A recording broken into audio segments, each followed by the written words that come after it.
Yo!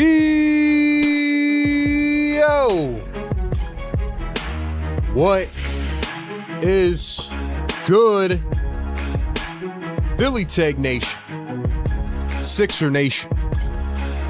Welcome on in to 76ers Game Day Live. 76ers Primetime Live here on a Sunday night.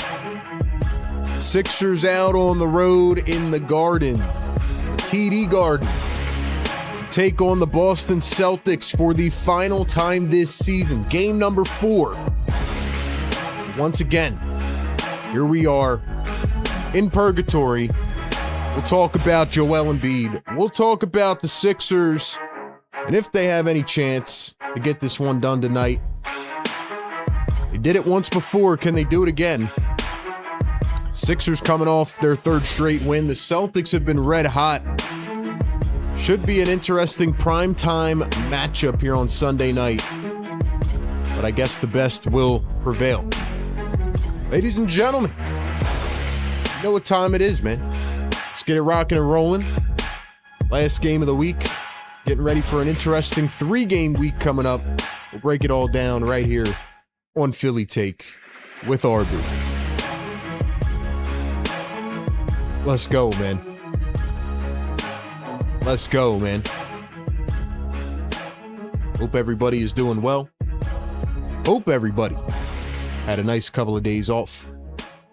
Because it is Sunday night. And the Sixers are back on. And boy, do we have some things to talk about. We will get into all of it, man.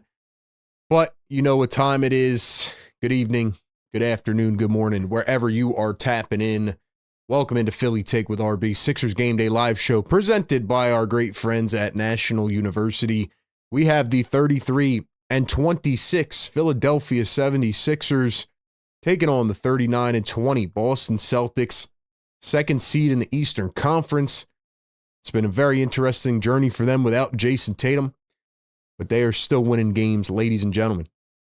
This is the #1 Sixers Game Day Live show. We give you pregame, live game, and postgame coverage. That includes our staple play-by-play and reactions, our analysis as it all goes down.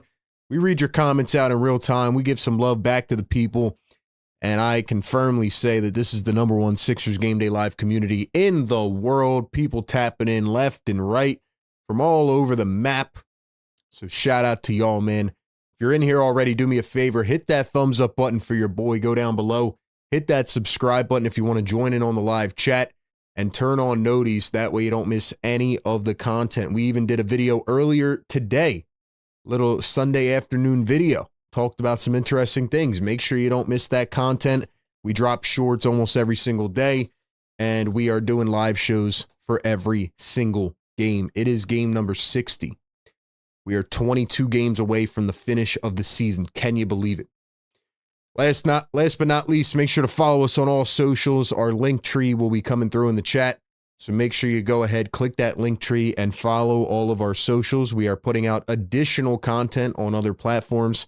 For example, we've been doing some NBA content on our IG, our TikTok, and everywhere else. So make sure you follow us everywhere and support the nation, man. Shout out to the members, man. Shout out to the members. Thank you guys so much for supporting the channel. If you want to become a channel member, hit the join button or hit the link pinned in the chat. Get all the cool emojis, loyalty badges, exclusive perks. Get your name highlighted in the chat. Comments read out priority. And see less ads from YouTube. All right. It is time to kick this thing off here on the pregame live show. We know what it is at this point, man.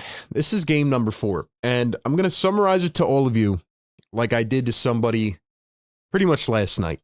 And you probably saw my short reaction of Joel Embiid being ruled out with an oblique strain. If you are just tuning in and you haven't heard that yet, Joel Embiid is out for the next 3 games at least with a right oblique strain. What do I say, man? What do I say about it? I'm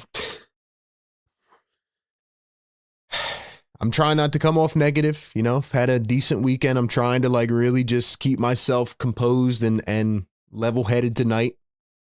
I've come into the mindset for this game that it is what it is. It's going to be what it is. It's a primetime game. The Celtics are building a lot of hype right now. They're a 10-point favorite. No Joel Embiid. I've almost come to expect it at this point that Joel Embiid every couple games is going to get injured or something's going to happen, and I hate to feel that way. It sucks because he's playing such good basketball, but I just don't know what else to say. I mean, he went up for a pump fake and he got hit in the rib cage, you know? Joel Embiid does this, you know, he walks down the floor, he twists an ankle. Like, I don't know, man. It sucks, but the end goal is to get to the playoffs healthy. You got to make the playoffs to get to the playoffs healthy. So that is one thing to be concerned about. But the Sixers have won 3 in a row, right? And 2 of them have come with Joel Embiid. But now we're back to playing without Joel Embiid, where the Sixers last time lost, 5 in a row, was it? Or 4 in a row? So they're a completely different team without Joel Embiid, especially when Paul George is still not back on the floor. I believe he has 10 games left, I believe, 10 or 11. So Paul George still out with the suspension. Joel Embiid is out as well. These next couple of games tonight against the Celtics and Tuesday night against San Antonio are going to be really tough, man. They're going to be tough games, and just don't know what else I can say about it. You know, without Joel Embiid and Paul George on the floor, you know, it's tough. It really is. So, other than that, the Celtics, let's talk about them. Let's look at their injury report. Let me pull up the updated injury report from just as a little bit ago. And honestly, I thought this was a 6 p.m. game today, and I forgot that they had switched it to prime time. They probably wish they would have put the Knicks and Spurs game on at this time slot when they did make the move. But anyway, as I said, Joel Embiid out, Paul George out, Tyrese Martin's in the G League, same with Dalen Terry. Janai Broome out, of course, he's injured. For the Boston Celtics, there was some hype about Jason Tatum potentially making his season debut tonight. He will not. He remains out as he is returning soon from that torn Achilles. Thankfully, the Sixers don't have to be the first game back for Jason Tatum. That would not be pretty. Baylor Shireman was a questionable. He's available to go. And that's pretty much it. The Celtics are pretty healthy with the team that they have. And they've been playing some really good basketball. So if we look at the team ratings, Celtics are number 2 in the NBA in offensive rating, and they are number 6 in defensive rating. I think I said this on one of my videos a couple games ago, but when you look at the Boston Celtics, man, you're like, how the heck are they 39-20? Like, how? How do they have that many wins? And it just goes to show, again, when you're in a good system with a good coach, and you're in a system that you believe in yourselves, anything can happen. But I also want to give some shout outs to Jaylen Brown. I mean, he's done an incredible job without Jason Tatum this season. He's really put the team on his back. And yeah, Celtics have a good team. I mean, even though you don't think they'd be a good team, you know, they trade away Anthony Simons. They traded away Drew Holiday in the offseason, Porzingis. I mean, look at the guys they have out there. You know, the Peyton Pritchards of the world, the Derek Whites, just scrappy ball handling shooters that can just do whatever. And the Celtics just chuck a bunch of threes every game. And, you know, usually it works. I mean, they got guys that can shoot, you know, Sam Hauser and whoever else. I mean, the guys have been playing is insane. Their first round pick, Hugo Gonzalez, Baylor Shireman, Jordan Walsh. You look at this team, you're like, how? But they have a really good system and a good coach, and they all believe in each other. They play cohesively. Nobody in Boston probably expected them to be where they're at right now, and they're the 2 seed, and they're humming. So anyway, that's really what I have.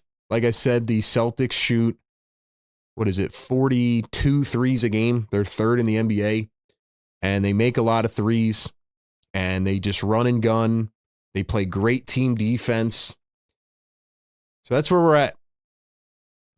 I hate to sound this way, you know, I hate to, like, you guys are probably listening to me right now and you're like, why is he sound down? Like, again, I'll put it to you this way, man. And I forgot to finish my thought earlier, but it's hard to cover this team sometimes, man. It's been an absolutely chaotic season. That's the best way I can describe it. Like, again, you get some hype about this team. They win 3 in a row. And you're like, okay, now they're looking back to normal. Big win over Miami the other night. Maxey breaks the franchise record. and then Joel Embiid gets hurt. And then they come out and say he has a oblique strain. He'll be reevaluated in 3 games. It's like, what do you guys want me to say? You know what I mean? What do you want me to say? I mean, we know the deal at this point. When Joel Embiid and Paul George are not on the floor, it's not going to look that good. Simple as that.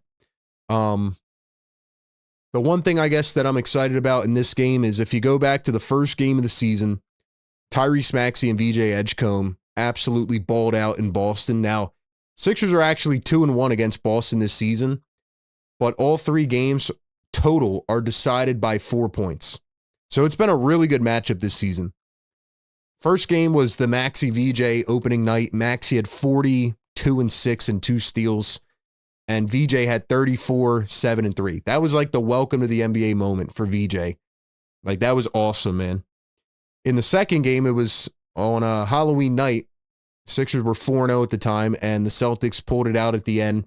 Close game. And then the last game was back in, I guess, November. Man, it's been, 3 months, 4 months since they played? That's crazy. I don't know why they put 3 games at the beginning of the season like that with these 2 teams. I don't know. I'm not the NBA schedule makers, but the third game was in November, and Maxey and VJ were not playing that well. Wait, was it in November? I think it was, right? Let me check. Yeah, it was November 11th. Wow, it feels like that was yesterday. But anyway, in that November 11th game, Maxey and VJ were without Joel Embiid, and we thought that the Sixers were going to lose that game, but then it was a heroic Justin Edwards, of all people, performance. I think he had like 6 threes in that game. He ended up being the leading scorer. He had 22 points.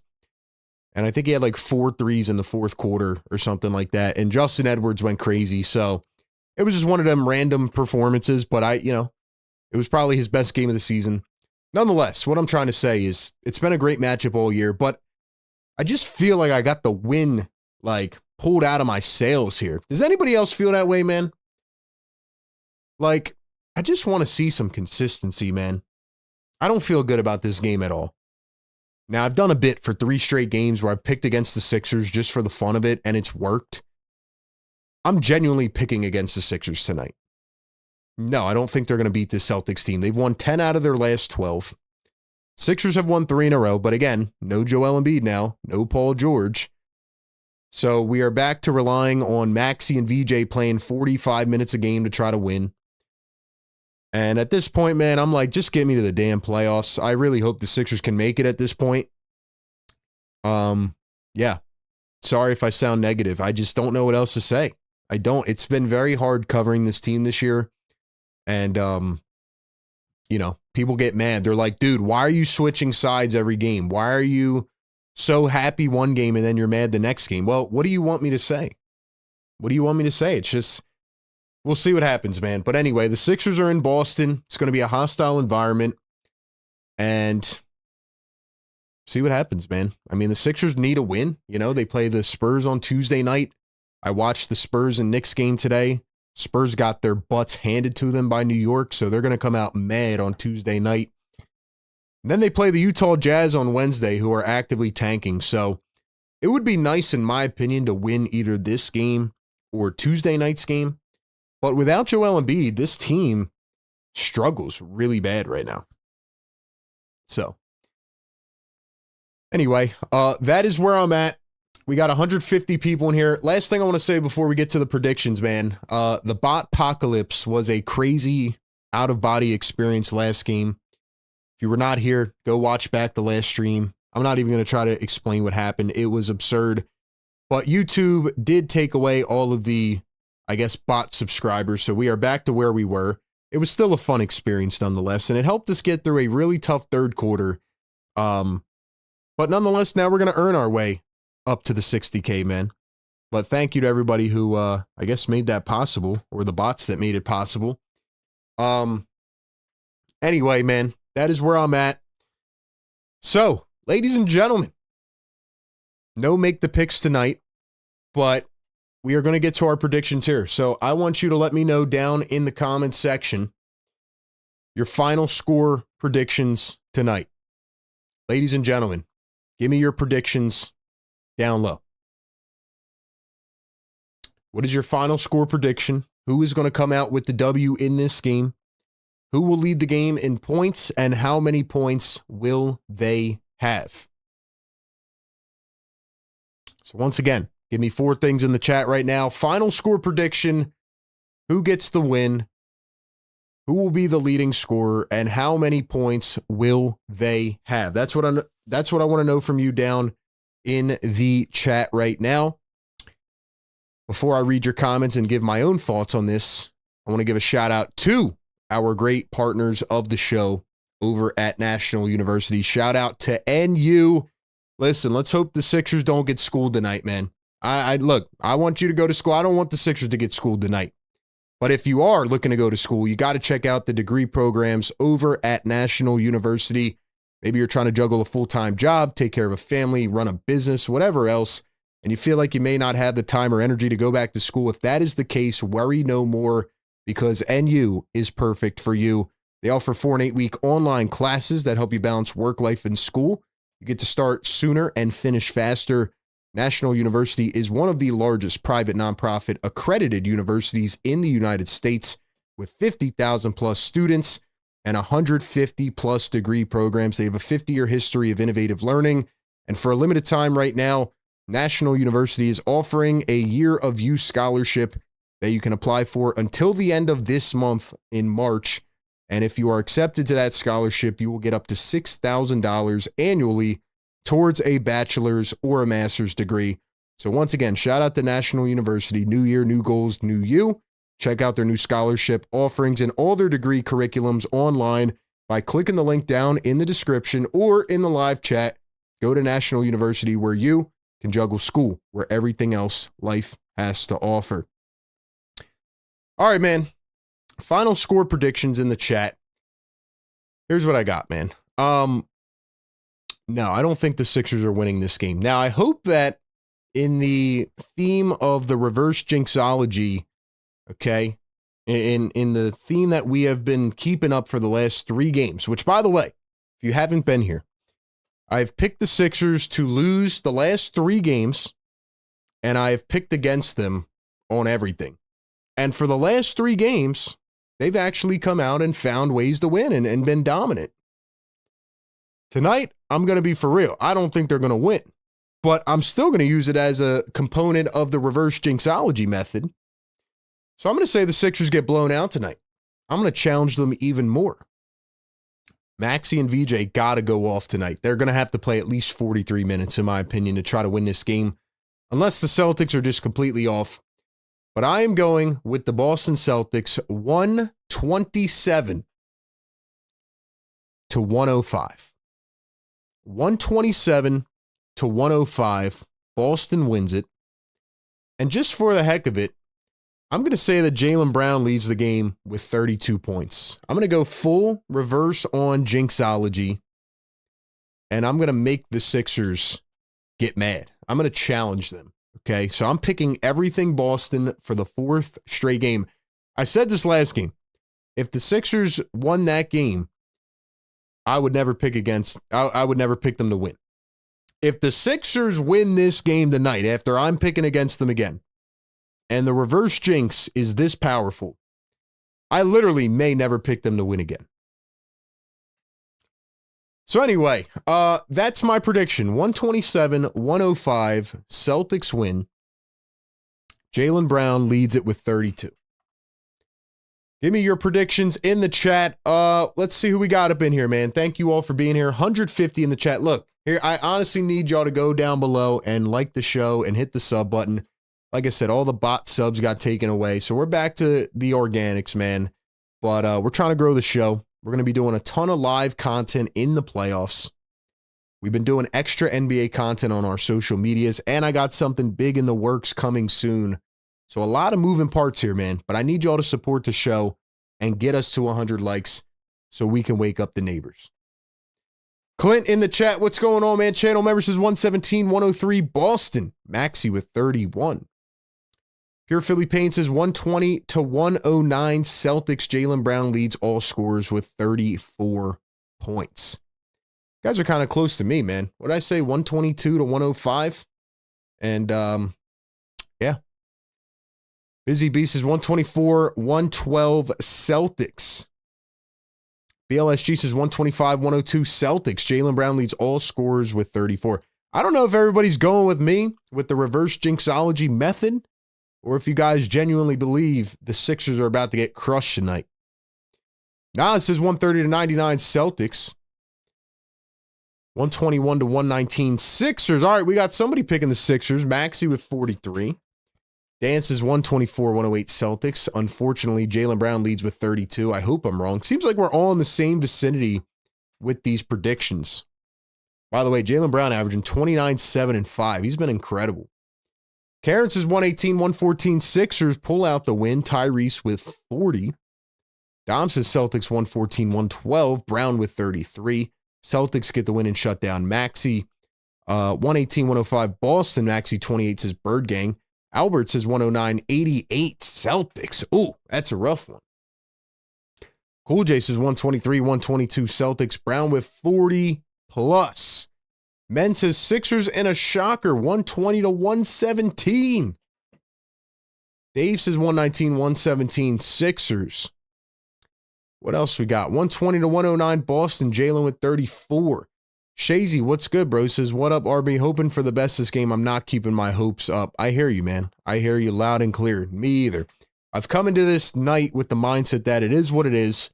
I'm just hoping that they don't get crushed on primetime again. Sixers don't fare well in primetime, but see what happens. See what happens. Maxey and VJ got it done once in Boston. Can they do it again? Let's see. 150-140 Sixers. 120-114 Sixers. Boston's starting lineup is unrecognizable besides Brown and White. Yeah, but they win. They win games, man. They win games. Cool J says it's 50-50. Dom says I'm in reverse psychology mode. Let's go, man. Reverse jinxology, baby. Marsha, what's going on? Another great channel member says VJ25, Maxey 38. Larry says 124-98 Celtics. Brown with 32. Shazy says I'm going to guess 115-104 Celtics. Busy B, what's good? Says smash the like. Come on, guys. We should instantly be at 100, man. Before the game starts, we should be waking up them damn neighbors before they go to sleep, man. Let's go. Let's go. BLSG, what's good? Kelly with 37. Oh, that is a bold take, my guy. Paul says 117-115 Celtics. 128-117 Sixers, says Dave. All I want is for the Sixers to not lose by 15 plus. Yeah, that's how I'm looking at it, man. It's going to be a tough couple of games here with the Celtics and then the Spurs. So we will see what happens, man. Andre Drummond will get the start tonight for Joel Embiid. So Drummond is in. Bono will come off the bench. Barlow, I mean, that's some tough spacing. I'm not going to lie. Drummond and Barlow, but yeah, we'll see. We'll see. Just don't go down early, man, because I don't know if the Sixers can pull back out of it if they go down early, but maybe being the underdog is good. We'll see. And as I always say, the main couple of keys, right? Survive the third quarter. Don't lay an egg, which they usually do. And don't double team shooters and leave guys wide open. Second chance points, rebounding, all that stuff, you know? So we'll see. I'm not getting my hopes up, though. Shazy says, if everybody hits the like button right now, we could be at 100 in a second. Karen says, we need excellent ball movement and to play together. What's up, Karen? All right, man. All right, man. Let's go. Let's go, man. Chat, it is about that time. Through the wins, the losses, the, weathering the storm, the Joel Embiid injuries, literally everything, man. We are pushing through. It is RB. It is the best game day live community in the world. And it is time here on a Sunday night to get your popcorn ready and to drop that beat. Let's go, man. Sixers and Celtics, final matchup of the season. Here in Boston on a Sunday night. No Joel Embiid. It's going to get interesting, man. Shout out to the community and RB. Let's go!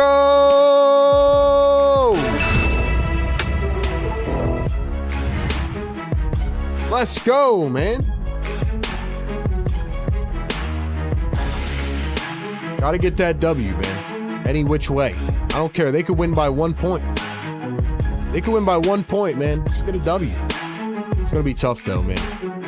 It's going to be tough. Let's go, man. Get that hype flowing in the chat. I want to see y'all dropping the fires, man. Get the hype flowing in the chat. This chat's always better when you guys are engaging, helping us grow. Let's get back to 60K, man. Let's do it. Dom Boyle, $2 super chat says, hit the like button, people. Let's go stop playing around. Dom, what's up, brother?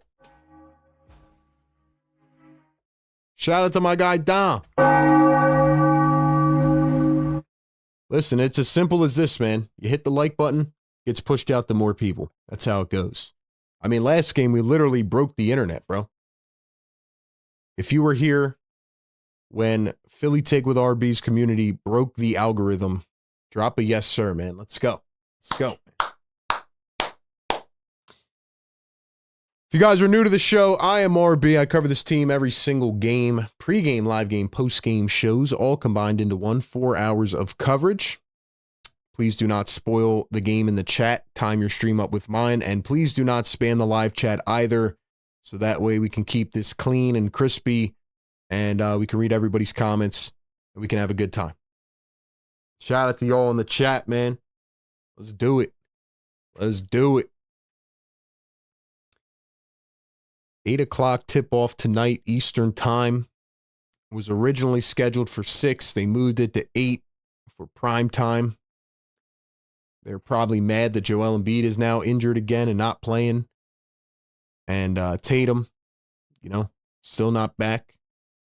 Tell you what, though, man, when Jason Tatum does return, if the Celtics continue to play the way that they are right now, they are going to be a very scary team in the East. I will say that. I will say that.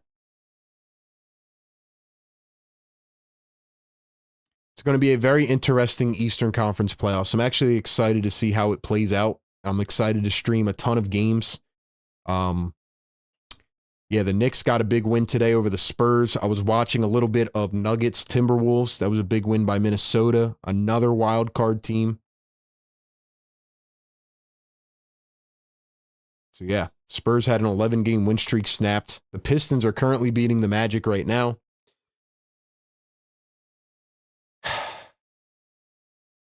Guys, I got a question, man.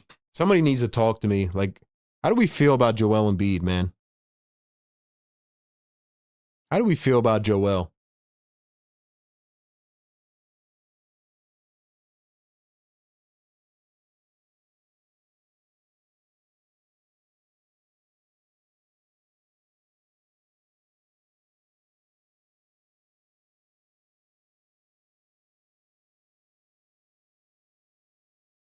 How do we feel about Joel Embiid, man?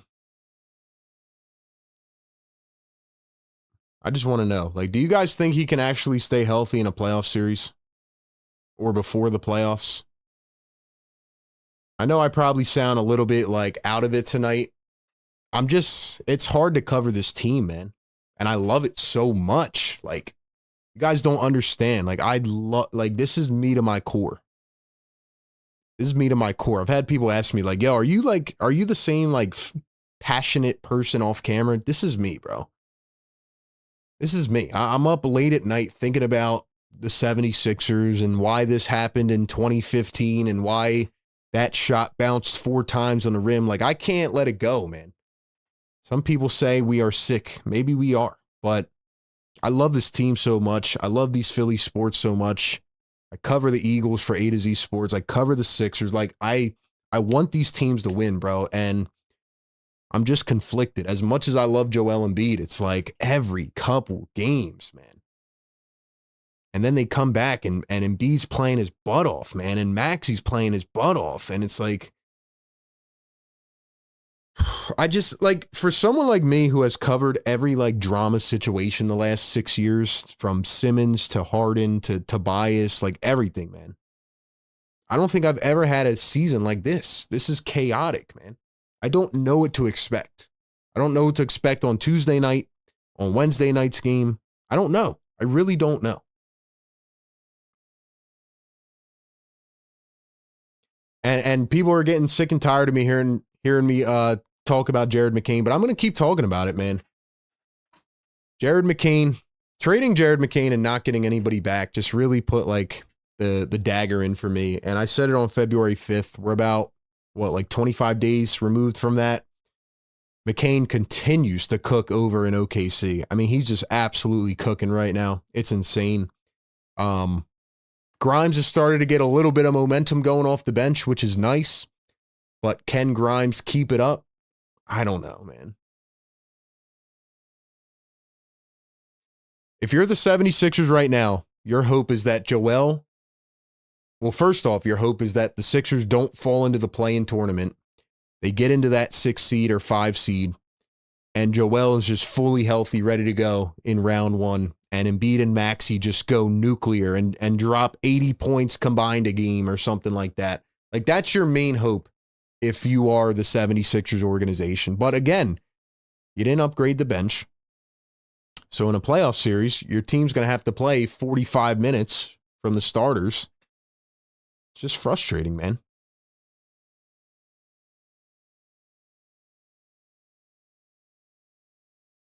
Dom says it's irritating the fact he cannot stay healthy. I know it's not on him, but dang, it is frustrating. Okay, I'm glad somebody else feels the same way I do, man. I'm getting tired of it, man. I really am. Like, I just want to watch a team build some continuity. I want to see a team build some consistency. Like, even when the Sixers were winning like 15 games a year, right? When they were really, really bad. You know what was fun, man? Just like the team actually played together every game. And you were hoping that they would finally, pull one out and win a game. But, like, at least they were playing games, you know? Last year sucked because you had, 52 different lineup combinations or whatever. Like, I want to see a team, play together and, build continuity and, really grow. I'm just tired of, this guy's in and this guy's out. This guy's in. We've been watching it for 2 years now, man.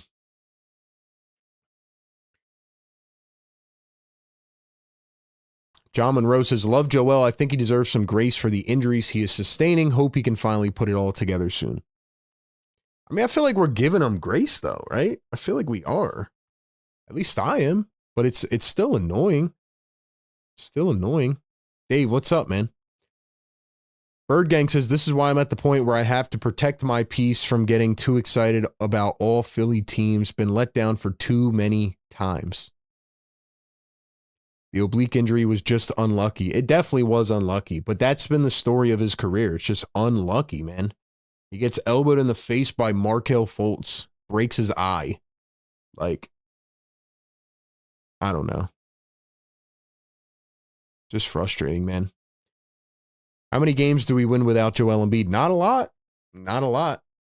I feel like early in the season, it just goes to show how special Maxey was playing, right? Because they were winning so many games without Joel and they looked so good. That just shows the level that Maxey was playing at was unreal. Same thing with VJ Edgecombe. But once they got into that rhythm of playing with Joel and with Paul George, it's kind of hard to just flip the switch. And Maxey has talked about it multiple times now. He continues to reiterate that. It's really hard to, play all these different roles. Once again, I'm not going down the Maxey rabbit hole tonight, but again, this is why I say, anybody that has anything bad to say about Maxey, I'm sorry, that's just delusional at this point. Maxey has really wore the burden of this team all season, and he's played at an unbelievable level. Yeah, he's had some slumps, and he's had some games where he has not played nearly good enough, but I think Maxey and VJ have really, filled the gaps in a lot of ways. So we'll see what happens tonight, man. We will see what happens tonight.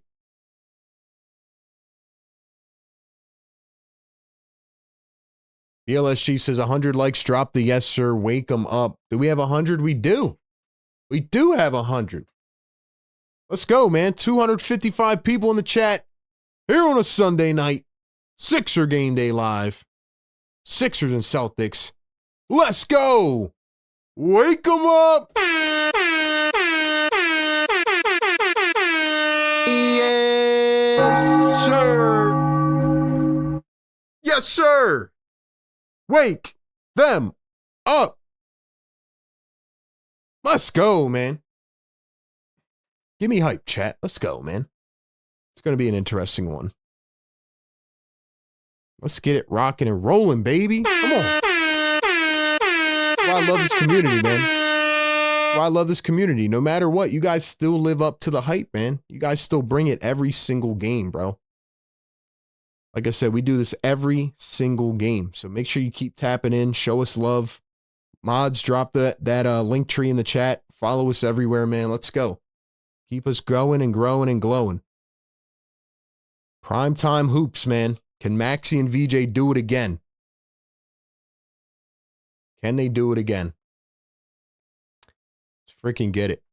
Guys, I'll be back in 1 minute. Drop those fires in the chat. Let's go. Be right back.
All right, man.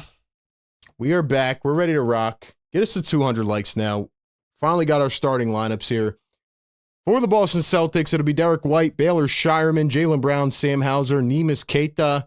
And for the Sixers, it'll be Tyrese Maxey, VJ Edgecombe, Kelly Oubre Jr., Dominic Barlow, and Andre Drummond. Let's go. It's crazy how the Celtics have Neemias Queta starting at center. No offense against him, but like, bro, this is your starting center? For real? For real, for real? And they're winning games like this? Crazy, man. Crazy.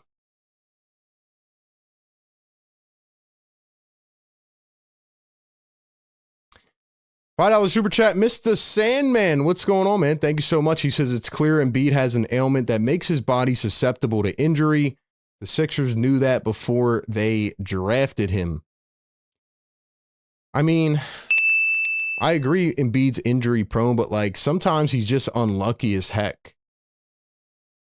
But you are right. They knew he had injury concerns before they drafted him, and they drafted him, and you see what it turned out to be. I mean, he's a hell of a player. But with injuries right now at the forefront of the NBA, you know, a lot of teams are having to go through this, and Joel just continues to get injured, man. So I hear you. All right, here we go, man. We are off in Boston. Oubre has it, driving downhill, floats it up and in. That's how we begin. Kelly Oubre. And by the way, Sixers are rocking the black jerseys tonight. Boston rocking their white jerseys, their alternates, with the gold lettering. Here's Derek White up top. Derek White runs a two-man game, kicks it over to Shireman. Shireman from no man's land. Can't get it to go. Nice board by Drummond, rocking the black headband. $2 super chat. Philly for life says we better get this WRB. Must win right now, player. 3-ball from Maxey, and it goes. Sixers off to a hot start, 5-0. That's how you got to play this game. You have to be confident. Got to play quick and confident. Simple as that. Jaylen Brown going to find Neemias Queta. Boston running a lot of action. Shireman had it poked away. I'm sorry, it was Hauser. Gets it back, finds Derek White. Derek White behind the back. He steps back against VJ Edgecombe. A three, no good. Ball taps away. Now the Celtics have it again. Alley-oop, White to Keita, and he throws it down with one hand. Was looking for a foul, didn't get it. So it is a 5-2 ball game.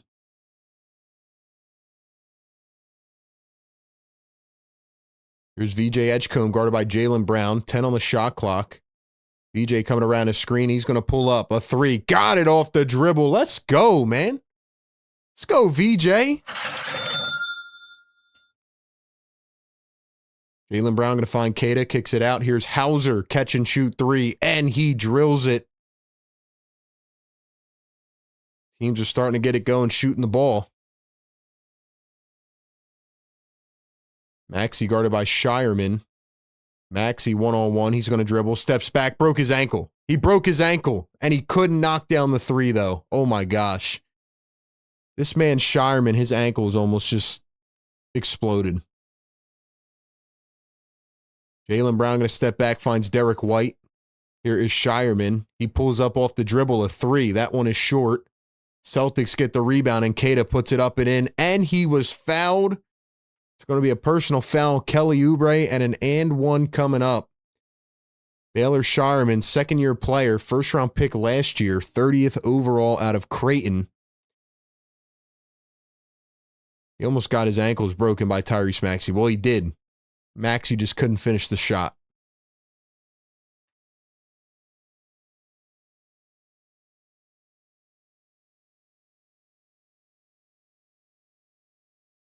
Keita going to knock down the free throw, so it's a three-point play. Keep in mind, the Celtics did trade for Nikolai Vucevic. He has not been starting for this team. He comes off the bench. I believe he's 35 or 36. Been playing some good minutes for him off the bench. Maxey coming around his screen. He's going to dribble. Step back. Maxey a deep two. And knocks it down.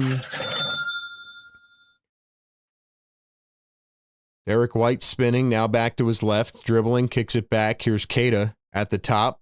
Looking. Scanning. Shireman just ran over Maxey. No whistle. Here's a sidestep three from Hauser. It's in and out. One thing about the Celtics, man, they really don't care. They're just going to keep letting it fly. Maxey one-on-one against Shireman. He finds VJ. VJ steps into a triple. In and out. Here come the Boston Celtics. 3 minutes into this game. It's a tight one. Jaylen Brown has it. Dribbling, driving against VJ. He turns, he spins, goes up in traffic. Missed it. Keita. And we have a foul on the floor. Guess it's going to be on VJ Edgecombe. $2 Super Chat. Philly for Life says VJ and T-Max going to have big games for us to win. Agreed, 100%. If the Sixers somehow find a way to win this game, it'll be because Maxey and VJ have a similar performance to what they did opening night, where they combined for 74 points. That was like the welcome to the season type of game. That was awesome, but it's going to be a little hard to replicate. But Maxey's off to a great start.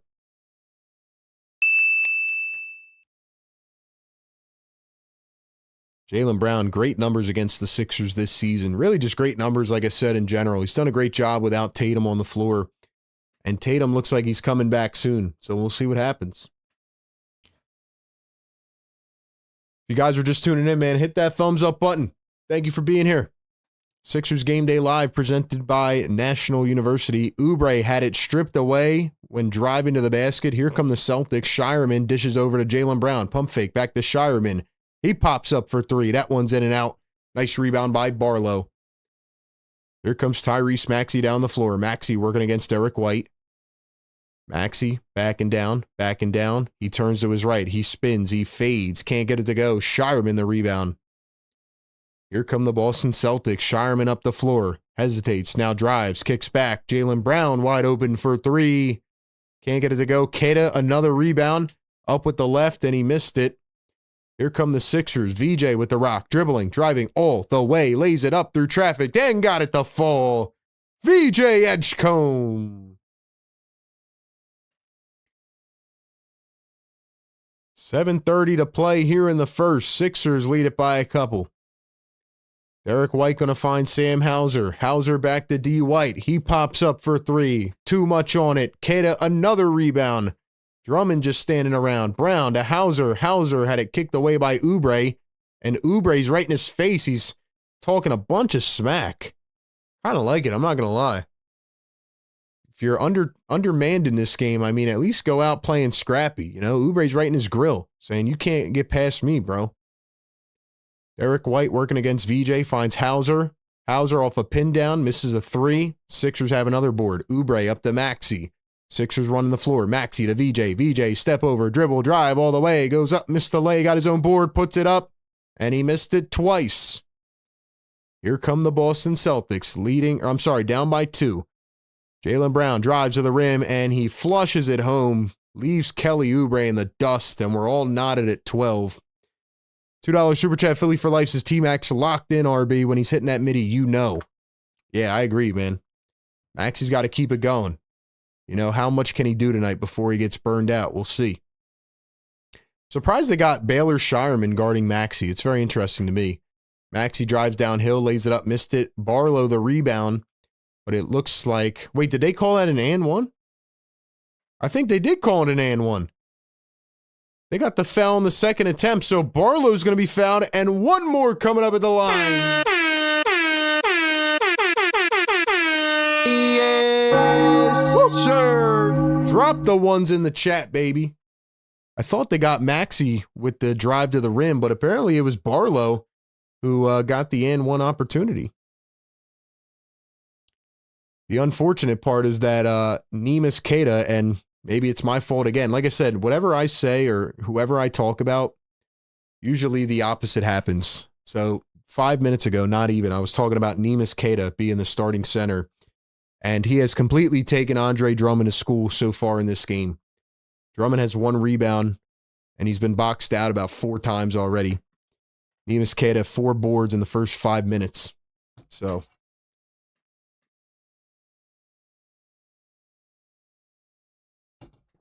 My bad. My bad, guys. My fault. Ladies and gentlemen, once again, if you are just tuning in, thanks so much for being here. Get us up to 2 hundo on the like button. Hit that subscribe button. We do this every single game. Make sure you follow us on all of our social media platforms. We're doing a bunch of content and something else in the works very soon. Very big. So excited to share that with you soon. And yeah, man, thank you all for being here. I really appreciate it, man. I know it's hard to watch this team consistently. You know what I mean? Like with Joel out. Let's go. With Paul George out. I know it's very hard to like really stay focused, but I love doing this, man. And we're just trying to give you the best coverage that we can. Simple as that.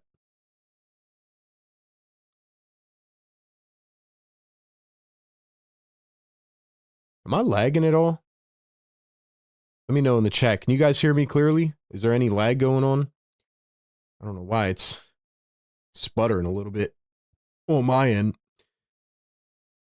$5 Super Chat Philly for Life says, love how Barlow is hustling, baby. Man, Drum is getting cooked on the glass by Queta. VJ's got to keep killing him on the break. Want to shoot more threes tonight. Yo, Philly for Life, man. I don't know about you, bro, but I think the Sixers need to hire you as an assistant coach, man. I think they need to hire you, man. Great points. I agree, 100%. That's how you're going to win this game, right? The Celtics, like I just said in the pregame show, they shoot 42 threes a game. So Maxey and VJ are going to have to really just speed it up and just, you know, keep it going 1,000 miles an hour like we saw at the beginning of the season. They're going to have to just continue to keep hustling, man. And yeah, Drummond's getting cooked. Don Boyle gifting a Philly Take membership.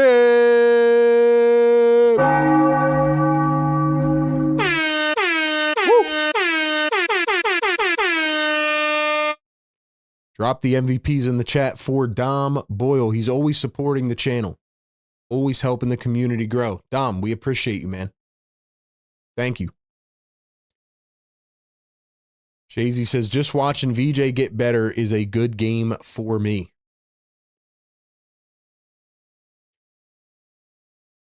The Wood says Maxey needs to do his best Iverson impersonation tonight. I mean, he's going to have to shoot the ball probably 30 times at least. Barlow going to knock down the free throw. Once again, though, man, I'm not going to, like, freak out about this game tonight, even if they lose. As long as they don't get, like, completely embarrassed. I mean, it's hard to win without your best players on the floor. Simple as that. But watching the Celtics, it just goes to show how good of a system you can run, even when you're down a star player. Brown missed the layup. Somehow he got the rebound as he stood up off the ground, but then he stepped out of bounds again, so it's going to be Sixers ball. Philly for Life gifting a Philly Take membership. Let's go! Woo!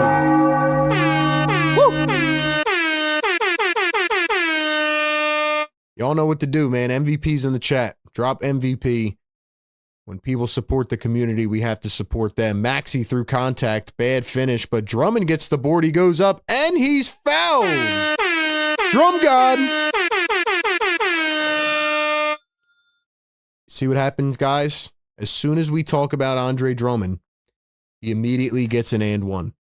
I am very convinced at this point that the Sixers have this stream playing on the bench, and they're listening.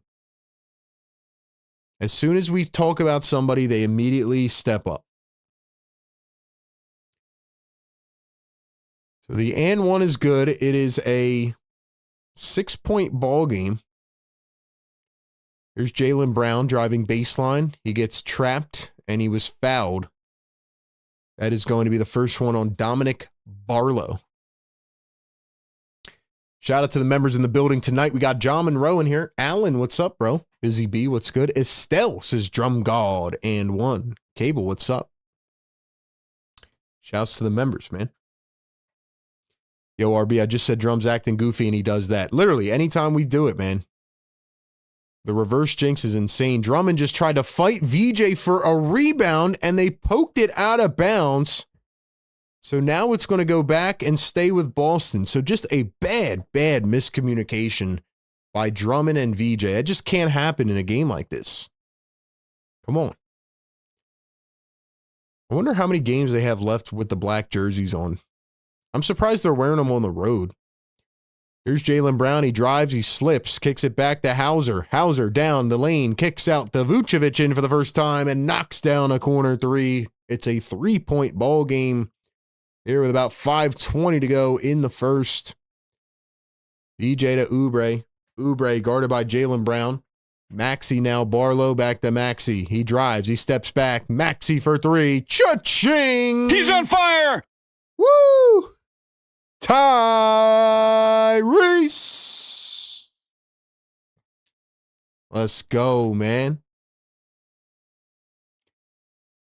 Peyton Pritchard in for the first time. Second leading scorer for the Celtics. Steps back a three. No good. Drummond has it. Here come the 76ers.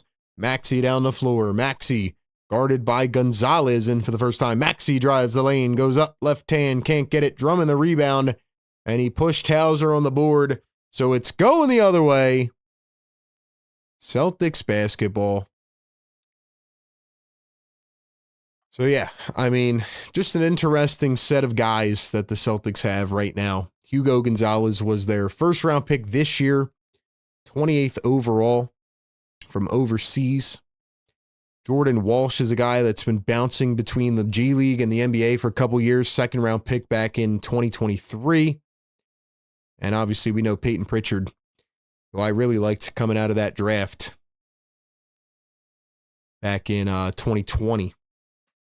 Step back missed by Jaylen Brown.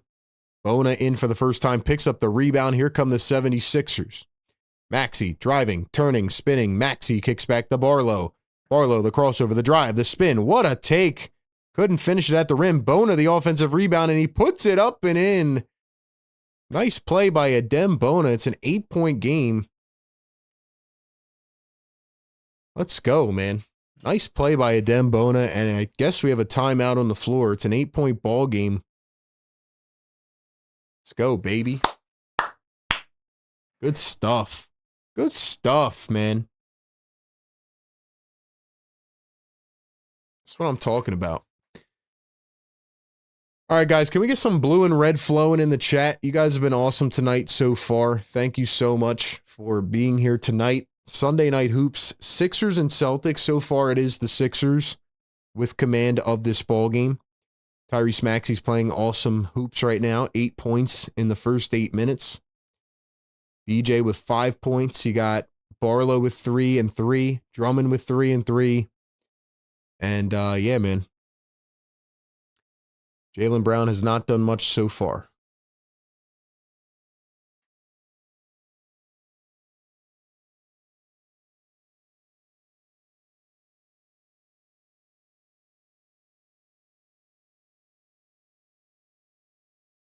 Joe Mazzulla is a good coach, though. He's going to make the adjustments.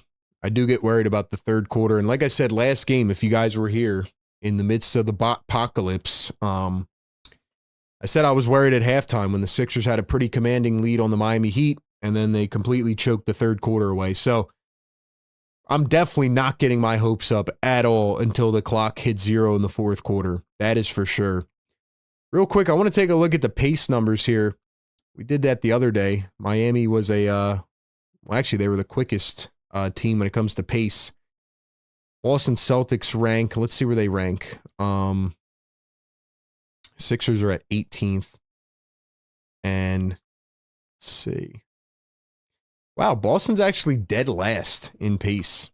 Very interesting when you think about the fact that they shoot the third most threes per game, but they are the slowest team when it comes to pace, which means they're really moving the ball a lot in the half court and calling a lot of plays to get guys open. So certainly interesting for sure.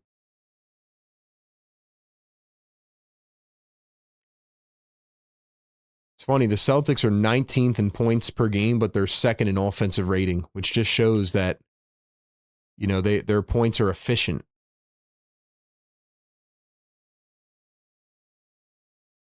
Their points are efficient, you know, so they're not winning a lot of they're not scoring a lot like garbage points that don't really matter, you know, at the end of games or whatever. So that's interesting. Also, I wonder if Nick Nurse is going to play Justin Edwards tonight. I wonder if he would be inclined to do that after the 22-point game in the third matchup.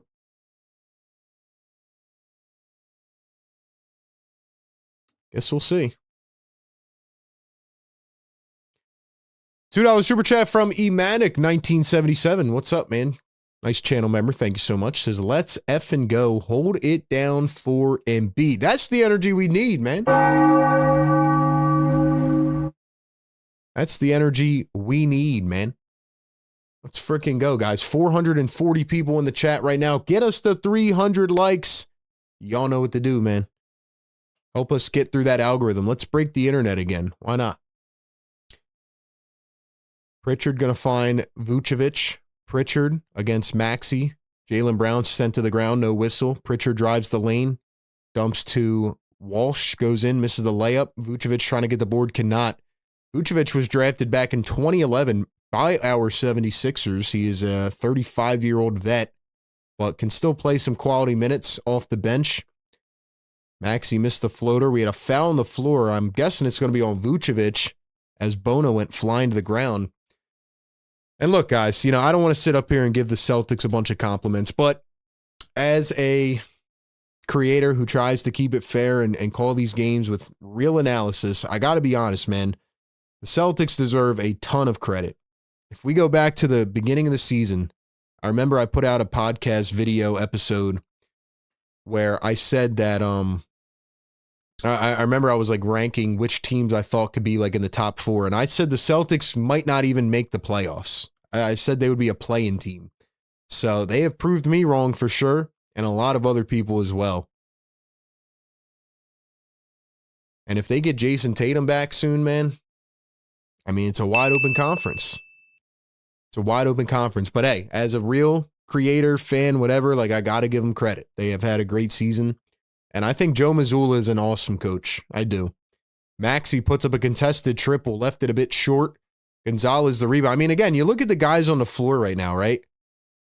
Imagine if Nick Nurse had these guys on the floor, what the record would be. Imagine. What would the record be if Nick Nurse was coaching the Celtics? And look, I like Nick Nurse, but I'm asking an honest question based on the way the Sixers run their offense.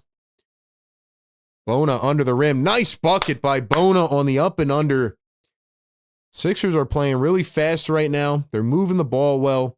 They're getting downhill. They're not letting the Celtics get set on defense. Pritchard to Queta. Queta one step into the paint, kicks back to Jaylen Brown. I would love the Sixers to go 3-1 against Boston this season. Brown up off the glass, gets it to fall. Like I said, all the total of the 3 games have been decided by 4 points. So it's been a crazy matchup. Here's a cut by Barlow to the rim. Celtics jump up, and Barlow missed it. Smoked the layup from a foot away. Here come the Celtics. Jaylen Brown, crossover, dribble, downhill. Keta against Bona. Misses the layup by everything. He goes up. And he was fouled under the rim. So the Celtics in the bonus. Quentin Grimes in for the first time. Philly for life. $2 super chat says, meant to ask, did you keep all the subs? Epic John. No, we didn't, man. If you look at the bottom right corner, so again, that was insane. Like, I've never seen anything like that happen, but they took all of them away. So they were bots anyway, but it was still a fun experience, man. It was still a fun experience. But now we're going to earn our way up to 60K. We're going to earn our way up to 100K. Let's go, man. Everybody hit that thumbs up. Hit that subscribe button if you enjoy the coverage. Let's keep it going, man. Share this show around to a friend, a family member, a neighbor of a neighbor. You know what to do. Free throws good at the line. It's 25-19. 2 minutes to go here in the first. Sixers lead it. Here is Grimes around a screen. Pulls up a 3. That one's off. Pritchard has it, and here come the Celtics. Pritchard takes it down the floor, finds Jaylen Brown. Jaylen Brown against Tyrese Maxey. Dribbling, driving, crossover, dumps it. Keta under the rim, turns, puts it up, missed it again. Celtics get another offensive rebound. Keta going to find Jaylen Brown. Brown around a screen. They leave a guy wide open in the corner. Brown picks up his dribble, now drives against Grimes, kicks it out to Walsh. Walsh contested 3, and he gets it to go. Those are the possessions that really just, like, they tire you out, man. So now it's a 3-point game, 1:20 to go here in the first. Grimes going to find Bona. Guys moving around. Nice. Bona drive to the rim, goes up, and he is fouled. So now Bona going to the line for 2. $2 super chat. Philly for life says, that's all I need from Bona, RB. Defense, rebounds, and that. Yeah, I mean, Bona's right now. He's staying within his role, you know. He's not trying to do too much.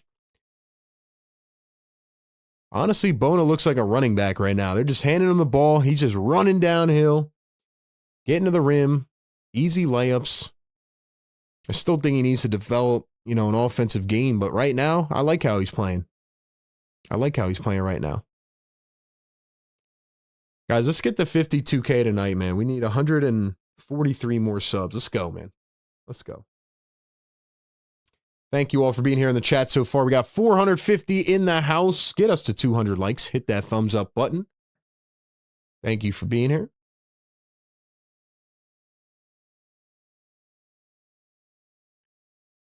Here's Peyton Pritchard with the rock after the free throws. Bona not, I think he went, what, 1 of 2? Yeah, 1 of 2. Here is Jordan Walsh going to drive the lane, floats it up and in. 55 seconds to go here in the first quarter. Watford in for the first time. Maxey still with the rock. He's played the entire first quarter. Maxey gets the switch on to Peyton Pritchard, his running mate from the 2020 draft. Maxey crossover, drive downhill. Maxey going to step back, mid-range, can't knock it down. Here come the Celtics. Jaylen Brown around a screen. Jaylen Brown drives the lane, goes up, reverse layup. He missed it, but he was fouled by Adem Bona. One more thing I wanted to say about the Celtics. It's been insane watching Brad Stevens transition from coach to GM, man. It's been wild watching him transition. He might even be a better GM. I mean, the Celtics were in the second apron and they got under the tax and they, you know, they're still winning games. It's crazy. Dom says our so-called role players are not helping. Yeah, no, that's a fact. Outside of Maxey and VJ hasn't even played that well so far. The other guys, the Kelly Oubres, the Dominic Barlows, the Drummonds, the Grimes, they're all stinking up the joint, man.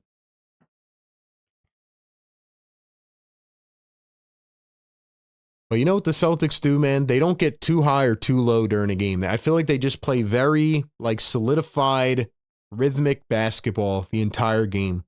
They just stick to what they do, and even if they go down 10, 15, I feel like they just stay within it and, till they start making shots. $2 super chat. Vincent Bird says, I don't know how Dominic Barlow is getting cooked by Jaylen. I mean, Jaylen Brown only has 8 points so far, but, he's not easy to guard. He's a good player. Barlow with 3 in the corner. Got it to go. Nice shot, Dom Barlow. 5 seconds to go. 2 seconds. Sixers steal it. Drummond full court heave, and that one is no good. So that one will take us to the end of the first quarter. The Sixers lead it by 2. You know what time it is, man. Here on the Sixers Game Day Live Show presented by National University. It is the end of the first quarter, so it is time for our favorite segment. Sixers Scholars Trivia. You know how it works, man. I'm going to drop a question in the chat. I'll say it first and then drop it in the chat. Whoever gets it correct first on my screen will get a point. Most points at the end of the season wins a big prize. We have a couple bonus questions coming up.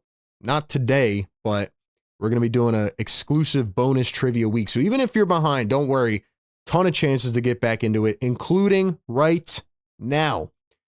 Now listen, ladies and gentlemen, I want you to listen closely to this question, right? Because you only get one guess. You only get one guess permitted. If you guess more than once, you're banned from trivia.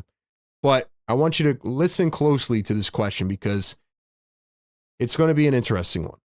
All right. So here's the question. Without going over, how many total games have the Sixers and Celtics played against each other in NBA history with the regular season and the playoffs combined? Now, here's a hint for you. The Sixers and the Celtics have played each other more than any two teams in NBA history. Regular season and playoffs. These two have played each other more than any two teams combined in NBA history. So keep that in mind and give me a guess in the chat without going over. How many total games have the Sixers and Celtics played each other in NBA history?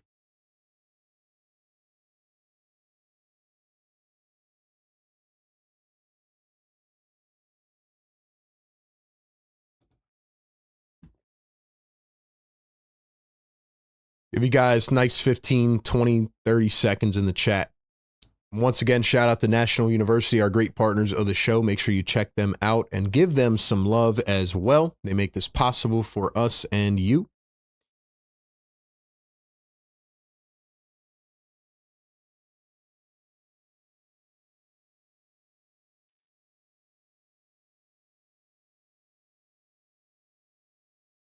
All right, man. Let's go back to the chat. So, again, the Sixers and Celtics have played each other more than any two teams in NBA history when you consider regular season and postseason combined. The correct answer is 590 total games. And for the second consecutive game, V-Dant comes in just by a split second and wins the trivia question. V-Dant is now up to 4 points on the season. Congratulations, V. V has it in the chat. And by the way, if you follow the Sixers on Instagram, Twitter, etc., they actually posted this question on their social media today. So you may have seen it there. You know, if you check that, you may have had a clue there. But yeah, shout out to V-Dant. 590. A lot of good guesses in the chat, though. A lot of good guesses. Our guy Lou World was second. He's coming back. He's lurking. See, Lou World got comfortable for a while. He thinks he's up. He thinks he already won the race, man. Shout out to my guy Lou. Here's Sam Hauser for 3, and he drills it to begin the second quarter. And the Celtics have the lead 29-28. Thank you all for playing Sixers Scholars Trivia. Once again, presented by National University. Trendon Watford with a quick runner, and the Sixers retake the lead.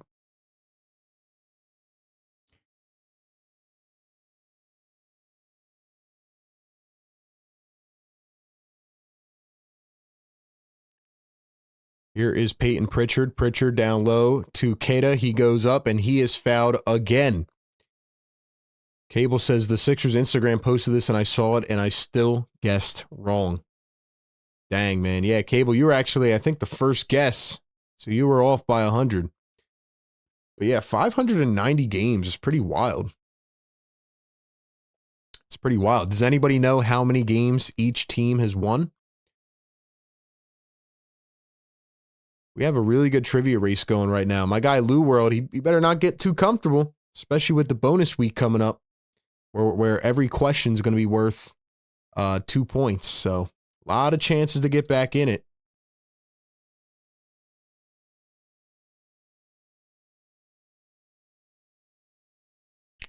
Queta going to go 1 of 2 at the line, so we are knotted at 30. Here's VJ Edgecombe. Queta now up to 8 and 7, by the way. VJ kicks it back to Drummond. Drummond, dribble handoff. Drummond, you got to move, bro. Got to move around. VJ driving downhill, steps back over Hauser, puts it up, missed it. Drummond trying to tap the ball away. He can't. Here come the Boston Celtics. Pritchard up the floor, left to right. Now I'm going to find Shireman up to Derek White. Derek White going to dribble and drive, floats it up, and he is fouled. So the Celtics in the regular season have won 274 of the games. Sixers have won 200. And in the playoffs, the Celtics have won 66, and the Sixers have won 50. So that is the split. I really don't like the Boston Celtics. They were probably my number one hated team for a while, but now I definitely think, in my opinion, you guys let me know what you think. I think the Knicks have surely surpassed the Celtics to me. I can't stand the New York Knicks at all.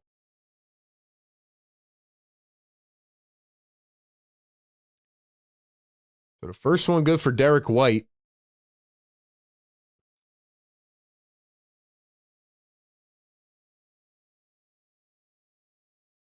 By the way, Bona did pick up his second foul. So Drummond's got 2 and Bona has 2, which is not a good recipe for the Sixers, especially without Joel Embiid.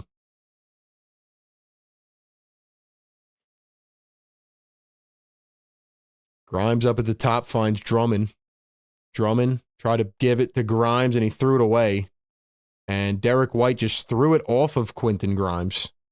Wow, I've never seen that happen. Drummond tried to give it back to Grimes. He overshot him. Derek White saved it from going out of bounds and threw it off of Grimes. So it goes back to Boston. He literally hit him in the face with the ball. Drummond, you're getting on my nerves, bro. And just as I say that, Drummond steals it away. Thank you very much. Grimes up the floor. VJ going full head of steam, and he's fouled. As soon as I literally just said, Drummond, you're getting on my nerves, he steals the ball.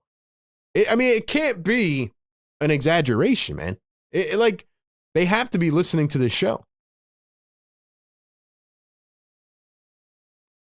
Guys, we got 450 people in the chat. Get us to 200 likes right now. Let's go. We need 25 more. Cameron Payne in for the first time. He had it poked away, knocked out by Hauser, going to stay with Philly. So it's Cam Payne, Quentin Grimes, VJ Edgecombe, Trendon Watford, and Andre Drummond. I'm going to be honest, man. I don't like Maxey playing the whole first quarter either. I don't like Maxey playing the whole first quarter.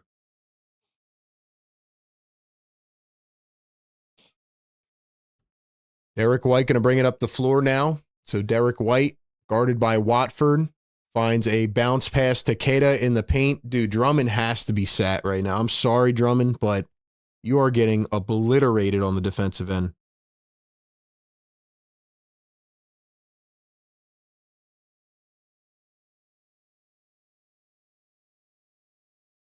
Nice floater by Watford. Drummond is getting absolutely torched, man, by Queta. Honestly, it's not even just torched by him. Like, the Celtics, like, you see how much action is in this freaking offense? There's another one, bro. Drummond. I don't know about you guys, man. And look, I'm not going to say anything about a professional athlete, but at least when I play sports, right? If someone does something to me, like, I'm going to learn from what they did, you know? The Celtics are running the same quick action as Grimes misses the mid-range. You know what I'm saying? Like, the Celtics have run the same play 5 times in a row. Here, they're going to run it again. They're about to run it again. Screen from Queta, drives, Derek White, pull up mid-range this time. Drummond adjusted a little bit on that one, but they keep running the same play. Drummond, you got to pick up on that, man. Grimes going to find Drummond. They're leaving him wide open out on the perimeter. He will not take the 3 this time. Here's Grimes. Grimes going to drive downhill, kicks to Drummond, fakes the pass, puts up a 3, and drills it. Andre Drummond, somehow, some way, comes back and hits a 3-ball. I knew he was going to take the 3 eventually. Love it.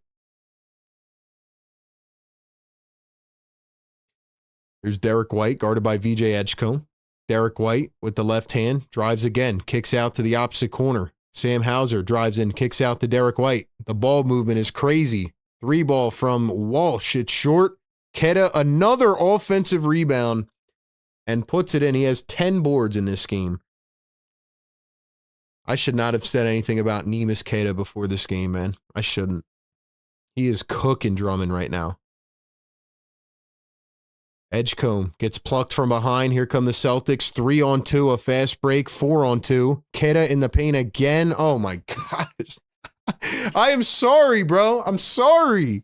You're the greatest player of all time, Queta. You're the greatest player I've ever seen in my life, dude. Stop it, man. Stop it.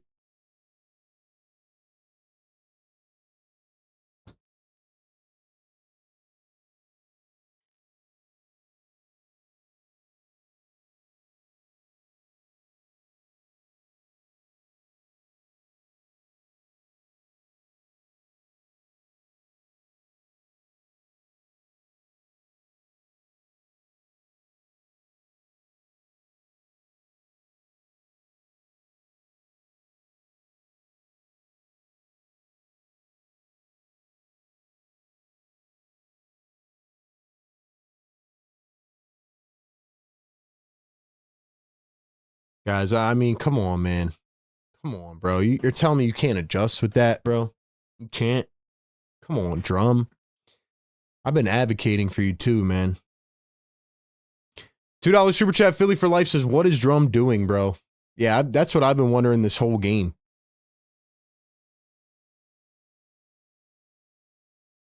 Dude, Neemias Queta was like a guy that barely made the roster.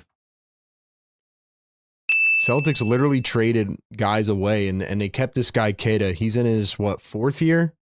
Drafted in 2021, second-round pick.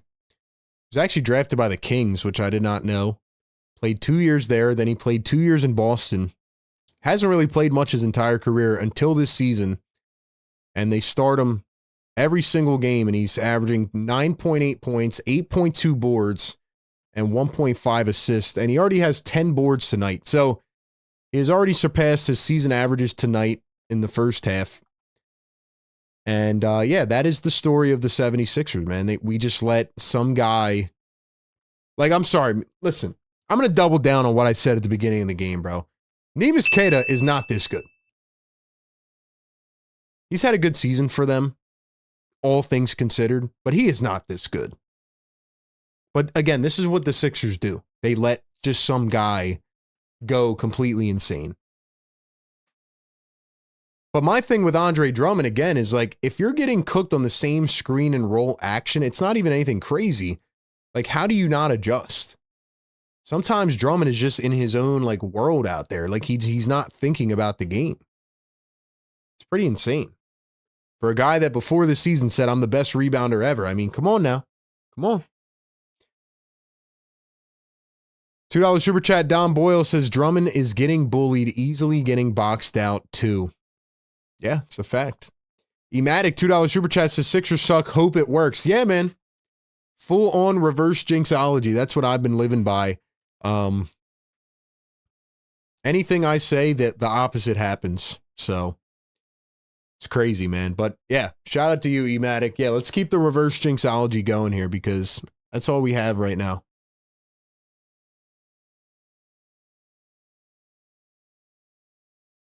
I just feel like Drummond's been in the league too long.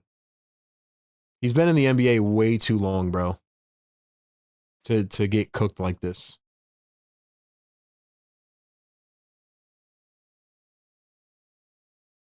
Wow. Okay, man. 500 people in the chat, though. Welcome in. Thank you for being here. Get us up to 52K, man. Hit that subscribe button. Hit that thumbs up so we can wake up the neighbors, because I'm mad right now. Maxi's back in after a 4-minute rest, and he misses his first 3 back in the game. It's a 5-point ball game. I do not like the way this game is trending right now, especially given the history of the third quarters with the Sixers. Derek White against Trendon Watford. He dribbles, he drives, he floats it up, he missed it. Hauser tried to get the board. They say it's out on the Sixers. What? I want to see the replay on that. That's wild, man. I feel like all the Sixers are doing offensively again is maxi ISO. Like, they got to get VJ, Kelly, all these guys involved, man. Look at what the Celtics are doing. Like, they just move the ball tremendously.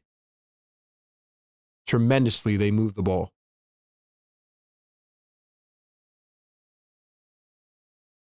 Wow, that was absolutely out on the Celtics. No way, bro. No way. 0.5 on the shot clock. Here's the inbound. Keda can't get it off. Nice defense by VJ. It's going to be a shot clock violation. 6:49 to go here in the second.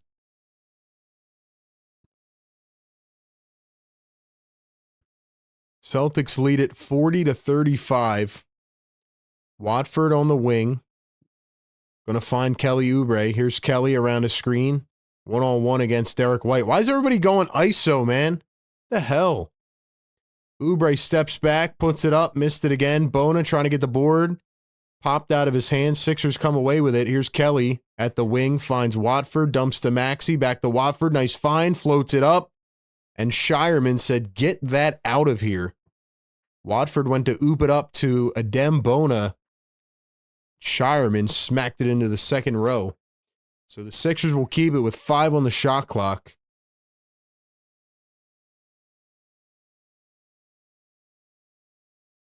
Here's the inbound of Bona. Finds Maxey. 3 on the shot clock. Mid-range. Missed it again.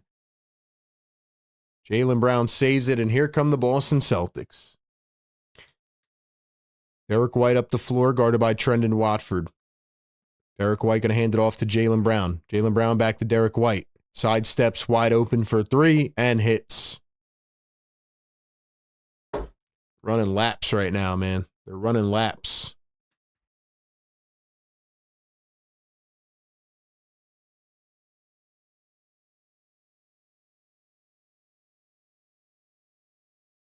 Kelly Oubre going to drive downhill, floats it up, and he is swatted by Neemias Queta. He smacked that one into the hardwood, bounced it into the first row.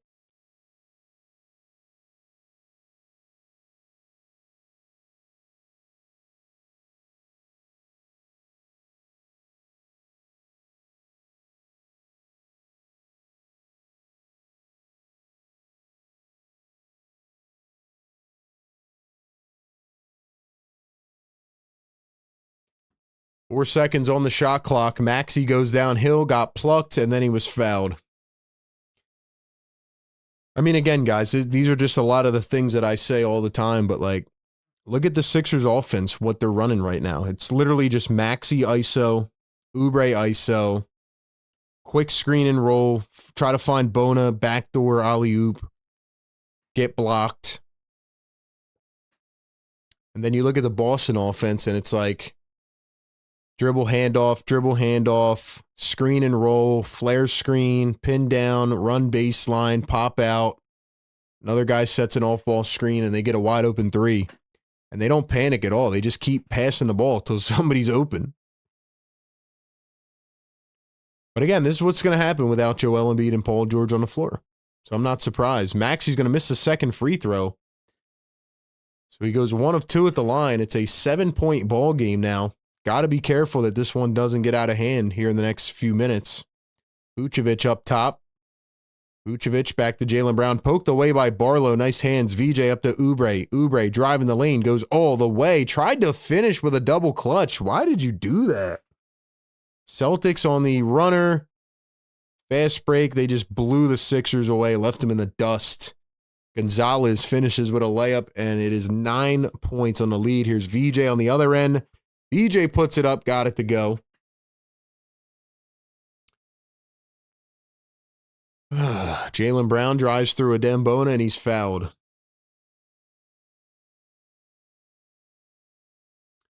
$500 people in the chat. Hit the like button. Hit the subscribe button. We do this every single game, ladies and gentlemen. This is the Sixers Game Day Live. Pre-game, live game, post-game shows all combined into one. Shout out to everybody in the chat. Let's play a fun segment we like to play here in the second quarter called Drop the Spot. Drop it like it's hot. Let me know in the chat, where are you tuning in from tonight? Give me your states, your cities, your towns, your countries. Where is everybody tapping in from tonight watching this live stream?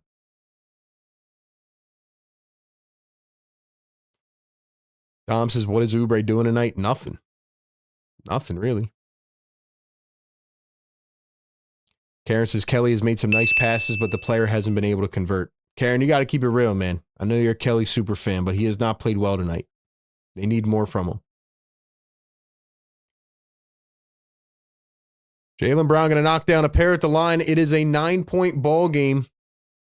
47-38. $2 super chat. Philly for life is about to get out of hand, RB. Just don't see it right now, bro. Yeah, I hear you, man. They got to really buckle down right now. They have to buckle down. Oubre going to dribble in, kicks it back to VJ. VJ pops out for three. Cha-ching. Nice shot. Big three from VJ. They needed that one. Here's Derek White going to find Jaylen Brown coming off his screen again. Jaylen drives the lane. Drummond pokes it away. Nice defense. Here come the 76ers. Maxey up the floor. Maxey one-on-one against Shireman. Drives the lane. Floats it up. Couldn't get the bounce. Maxey's openly frustrated. And here come the Celtics. Derek White dribbles past Barlow. Goes up. Missed it. Vucevic. And a foul on Barlow. We got Dan from Delco tapping in. KC in the house. Upper Darby in the chat. ATL in the building. Lancaster in the chat. Colorado Springs in the house. Prospect Park. Macon, Georgia. What else we got? Somerset, NJ. South Carolina. Northeast Philly. Center City, Philly. Woodstown. Switzerland in the chat. Philippines in the chat. Sewell in the building. Mexico City in the house. Bahamas in the chat. Watching VJ. Where else? Canada, Dominican Republic, Australia in the chat. Shout out to all the Aussies in the chat. Speaking of Aussies, where's our guy? Where's my guy, Beer Battered Gummy Shark, man? He's been a ghost in the chat. Maybe he gave up on the Sixers. $2 super chat. Philly for life says, yet again, my boy VJ keeps us alive. RB. Shout out to VJ Edgecombe. Just a big time rookie, man. We got Connecticut in the house, Camden, New Jersey, Millersburg, PA, North Carolina, Delaware, Bahamas. Busy says you breathe near the Celtics and it is a foul. You're not lying, though. You're not lying. Kenneth says Nick Nurse offense painful to watch. I mean, yeah, I've come to grips with the whole referee thing. Just kind of how it is, man. Yeah. Can't do anything about the refs, honestly.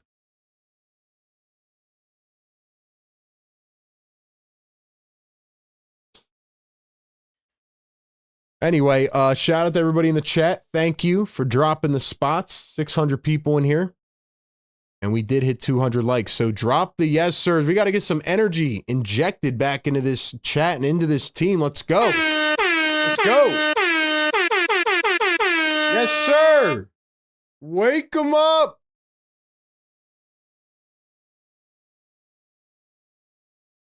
Wake them the hell up, man.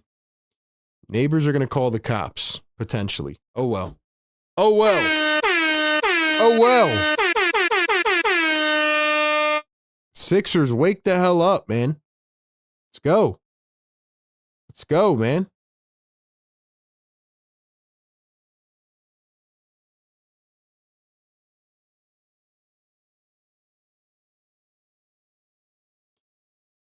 Like I said, I came into this game with level-headed expectations because I figured the Sixers are not going to win this game. It is frustrating watching a team play with Embiid, without him, with him, without. Paul George is still on the bench with a suspension. So you got $100 million on the bench, and this is the product. But hopefully they can stay in this. Who else we got up in here, man? Clint, what's going on, bro? Channel member. Kenneth Jackson, fire take goat. Thank you. Boston, Massachusetts in the house. Got Busy B in here, always rocking for us strong. Same with Don Boyle. Beast is Warriors fan here since 67.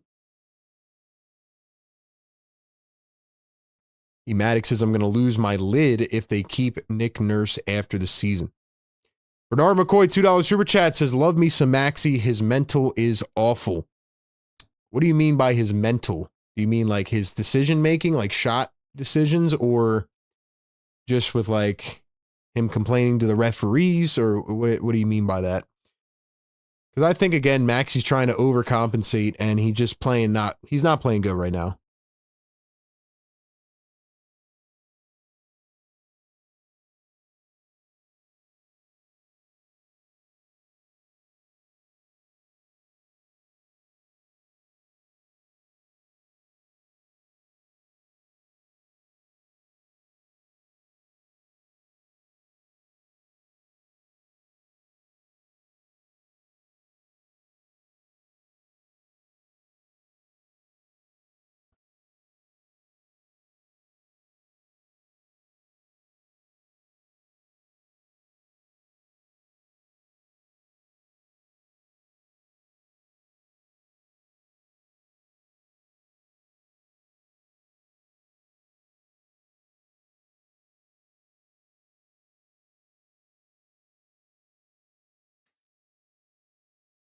Derek White going to find Gonzalez on the other end. Goes up nice.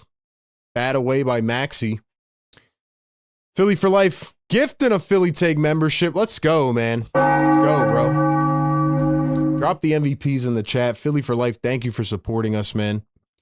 Here's the inbound to Vucevic. Vucevic going to find Derek White. 10 on the shot clock. Here's Derek White coming around a screen. Drives downhill. Derek White going to find Vucevic, and that one's batted away by Barlow. Nice steal. Here comes Maxey, full head of steam. Down the other end, goes up, missed it again. Celtics come away with it, 8-point lead. Shireman all the way, lays it up and in. And the Celtics obliterate them on the fast break. Like I said, man, unfortunately, this is the common reality for the 76ers. Simple as that. DJ just went into the backcourt, and Jaylen Brown forced him. And, yeah, this is not looking good. This is not looking good.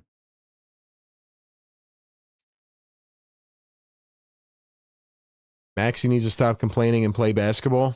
I would agree with that to an extent. I would agree with that a little bit. I just think the Sixers need to run an offense, and Maxey's got to defer to a few others, but others have to want to step up as well. Vucevic going to find Shireman coming around a high screen. Shireman against Drummond. Maxey steals and takes it away, going coast to coast, and then he was plucked on the other end. Shireman doing the little things just to get back. Nice steal by Maxey, but you got to finish that, man. Maxey's now 3 of 17.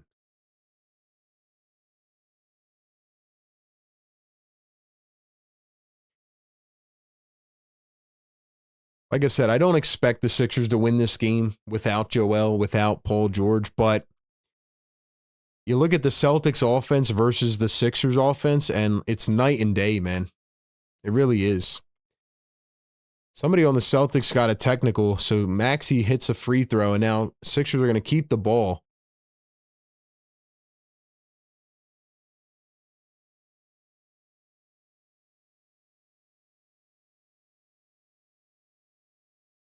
Maybe it was an away from the play foul. I'm not sure.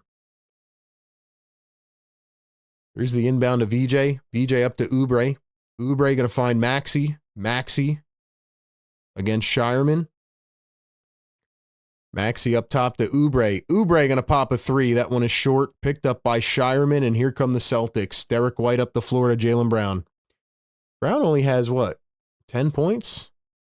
He hasn't even played that well. Here's a wide open three from Derek White, and he drills it.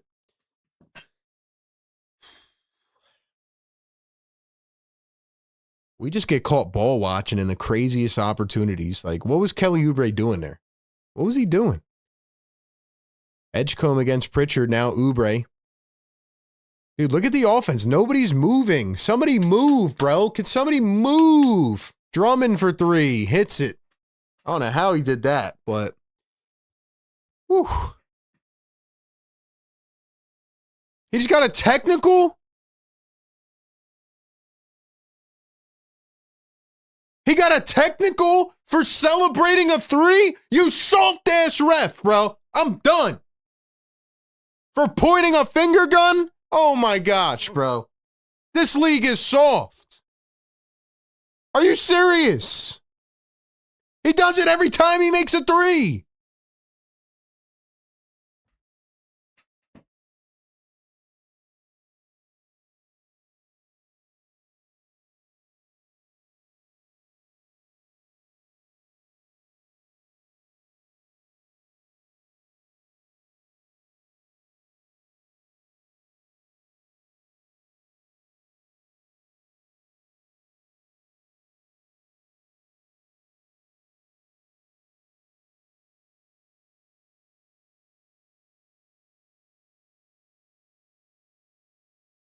Did they, like, reverse that technical? Like, I don't understand. They didn't shoot a free throw.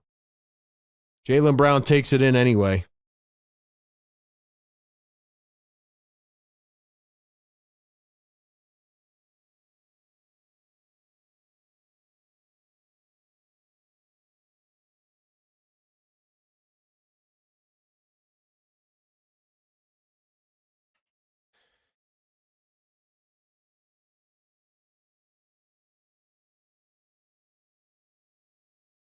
Here's Tyrese Maxey working against Jaylen Brown. Drives baseline. Maxey dumps it down to Barlow. Under the rim. Goes up. And he's fouled. I guess they did shoot a free throw. I don't even know. I'm just so mad, bro. So mad.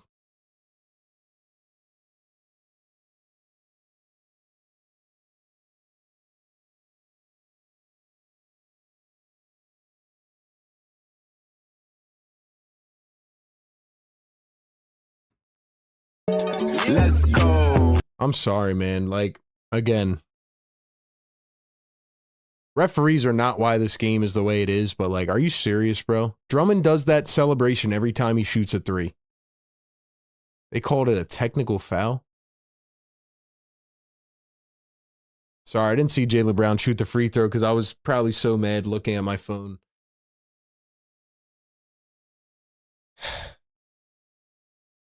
Barlow knocks down the free throws. 1 minute to go here in the second. 57-47. Derek White guarded by Kelly Oubre.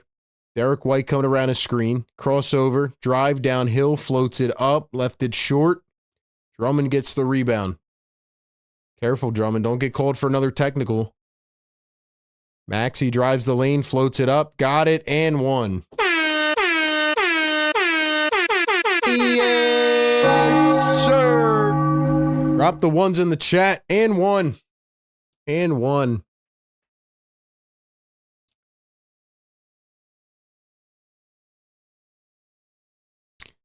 Guys, we got 515 people in here. Hit that thumbs up button for your boy, man. Get us to 500. Maxey going to knock down the free throw. 3-point play.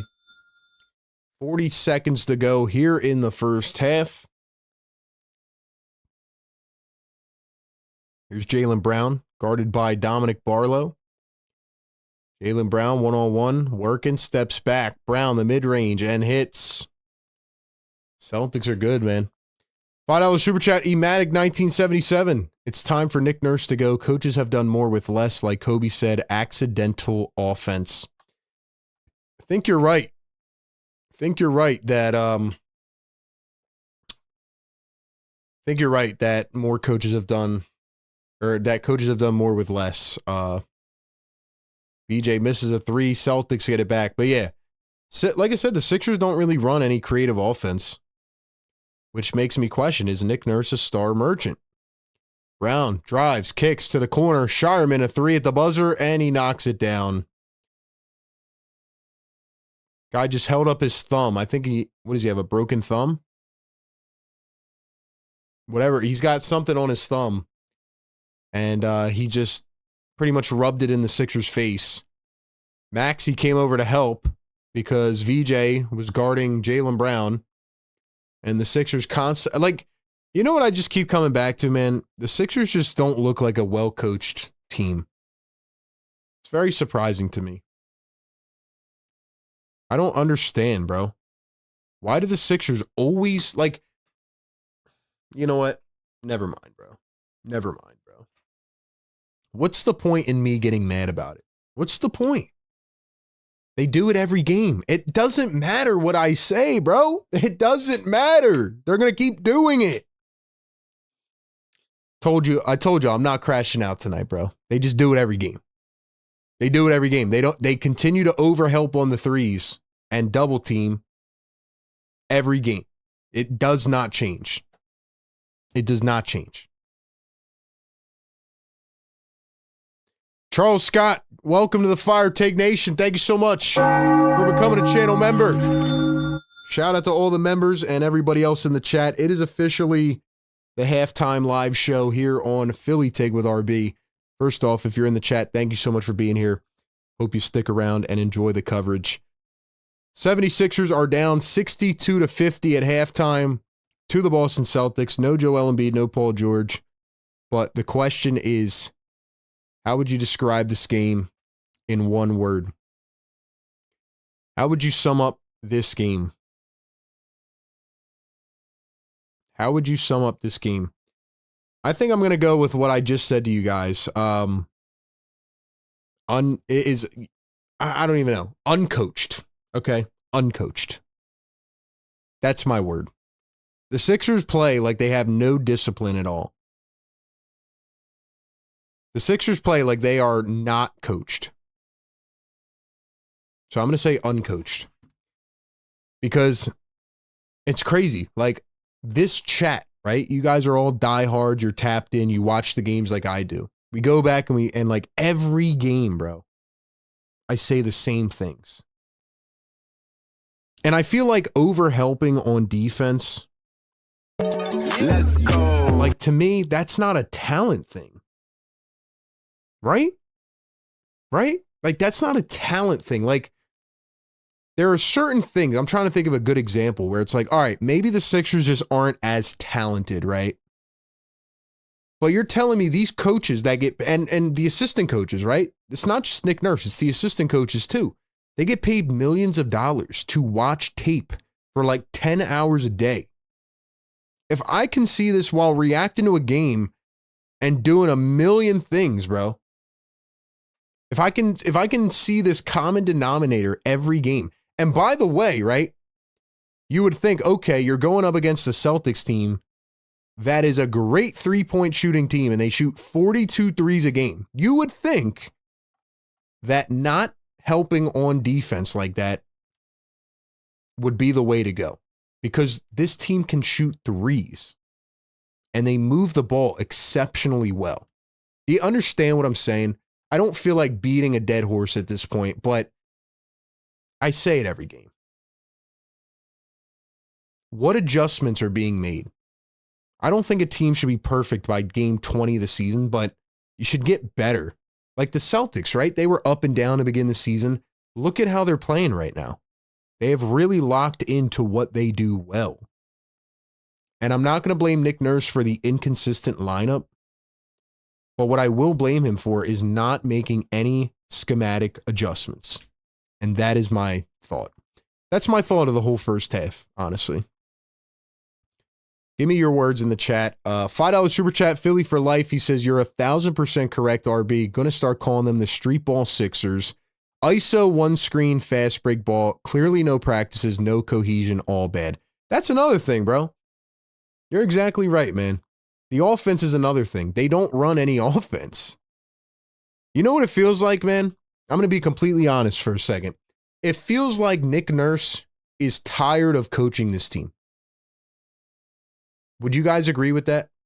It feels like Nick Nurse is tired of like Joel being out every couple games and Paul George being out. It feels like, honestly, Nick Nurse is like, look, Maxey, you take the ball and you go do what you think is best. I am sick of like having to deal with this. So I'm not going to call any plays. We're not going to put anything new in the playbook. We don't know what next game's going to look like. Like I know in Toronto, Kawhi Leonard was a revelation that year, right? They won the championship. They had some really good offense. But what people don't remember is the next season after that championship, when Kawhi Leonard left, the Raptors were what? Either the top seed or the second seed in the East. Like they had a really good offense without Kawhi Leonard. So it just blows my mind that we don't see any of the same things that we saw from there. I used this analogy a couple weeks ago on the postgame show. I feel like Nick Nurse has gotten he's went so far down a rabbit hole of trying to figure out how to play without Joel and PG that I feel like he's almost lost how to coach an actual offense. Maybe I'm just spitballing, man. And I like Nick Nurse, and I've interviewed him before, and he's a good guy. But I don't understand what he's doing. I don't understand it.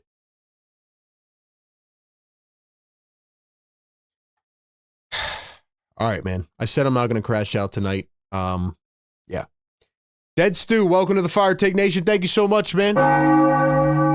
Shout out to all the great members joining up tonight. You guys are the best, man. All right, let's read some of the words in the chat. Let's see. Clockwork says Busy B. Unbearable says Dom. Predictable came up a few times. Not contenders. Inept. Frustrating. Expected. Outsmarted. Non-existent. Nonsense. Good words in the chat, man. Good words in the chat. Did I miss any?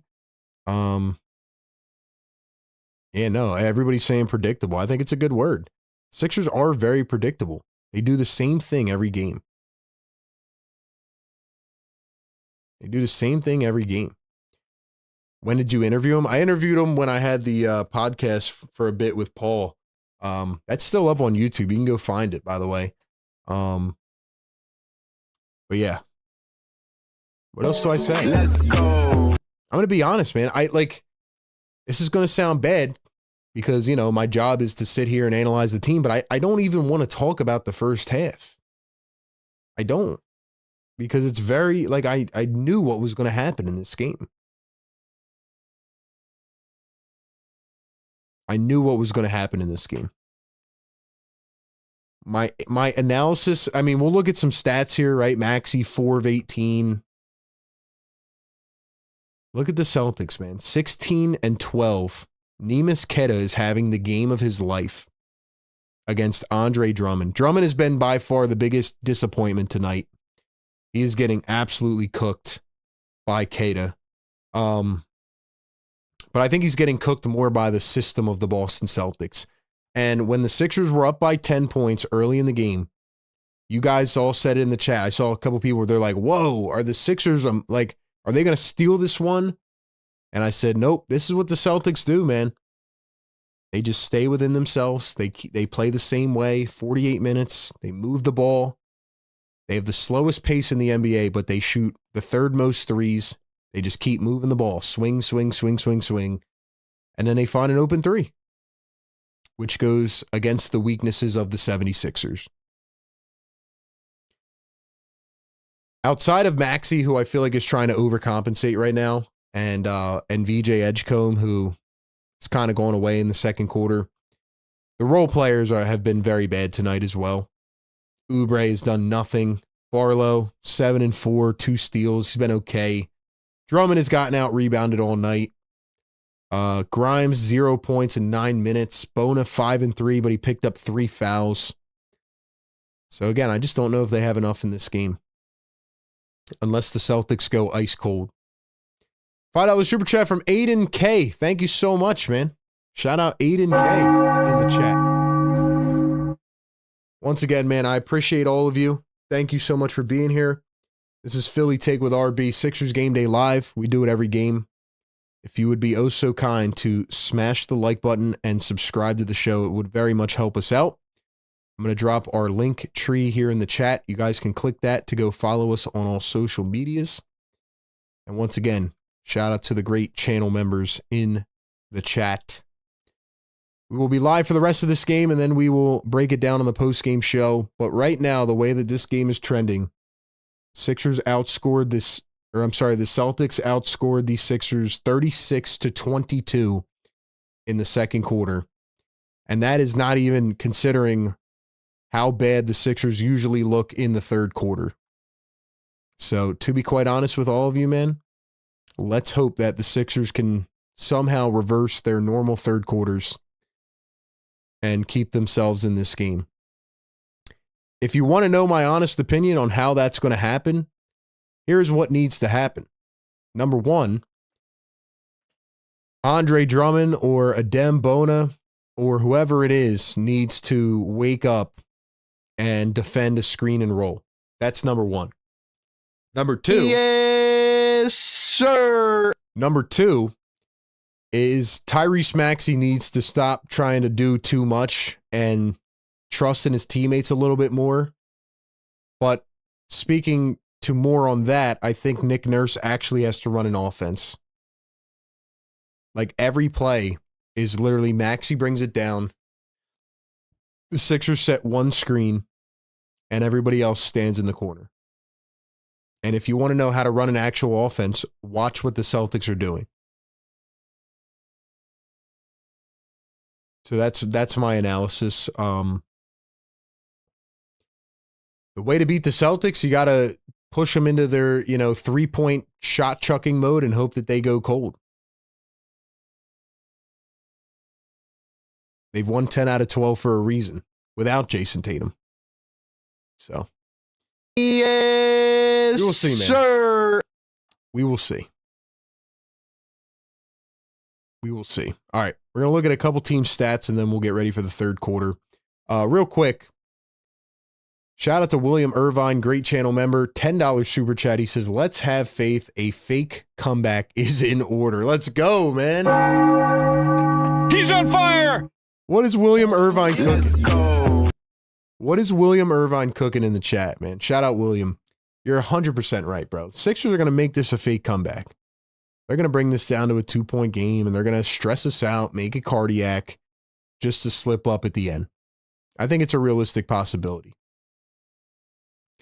$10 super chat BLSG says, ladies and gentlemen, this is your daily reminder. Philly Take with RB is a no fraud zone. Facts. Smash the like button on the live stream and wake up RB's grumpy neighbors. We got to piss them off, man. If the Sixers are going to piss us off, we have to pay it forward and piss off my neighbors who are very tired at this point of the season of hearing me scream at 10 o'clock at night. So yeah, get the likes up, get us up to 300 so we can piss off the neighbors. Simple as that. Thank you for the support, man. $5 super chat. AP says Knicks Sixers on a collision course 3-6 matchup will stick. We will keep finding each other. Great show. Thank you, man. Yeah, I think so. Trying to think in my head right now. That's if the Sixers can stay in the 6th seed. I'll tell you what, if Joel Embiid misses out of the last 22, let's say he misses like 8 or 9 games, Sixers might honestly fall into the play-in tournament, which would suck. Really don't want that. But I do think as of right now, it looks like a Knicks-Sixers first-round series could be in order. And if not, I could see it being Celtics and Sixers, or maybe even Cavs and Sixers. I don't know, man. Knicks had a big win today over the Spurs.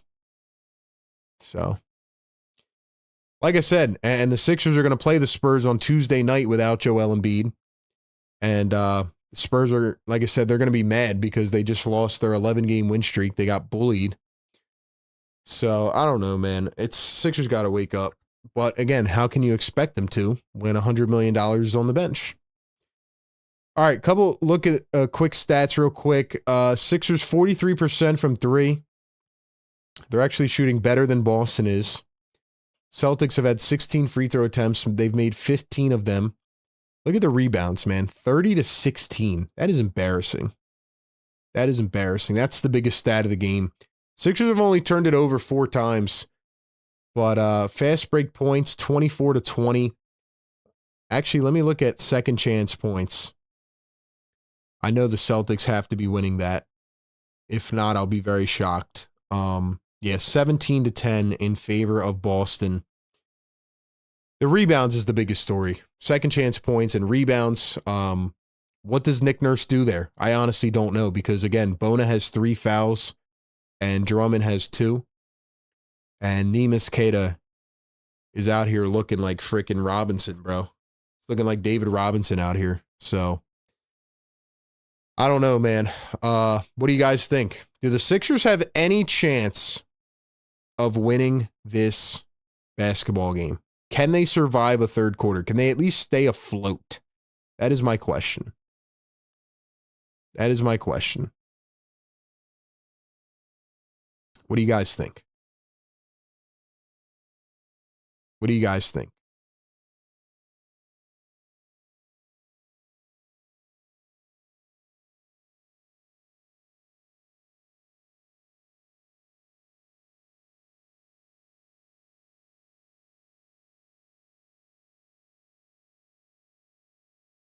Pregame Nation says, as much as I love Joel Embiid, I'm so ready for the era to be over. I can't take the constant uncertainty. I hear you, man. It weighs on us, man, for sure. All right.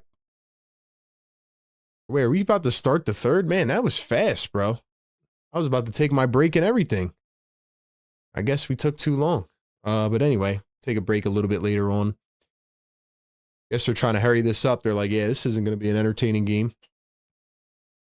Neemias Queta was 16 and 12, 6 of 9 from the field.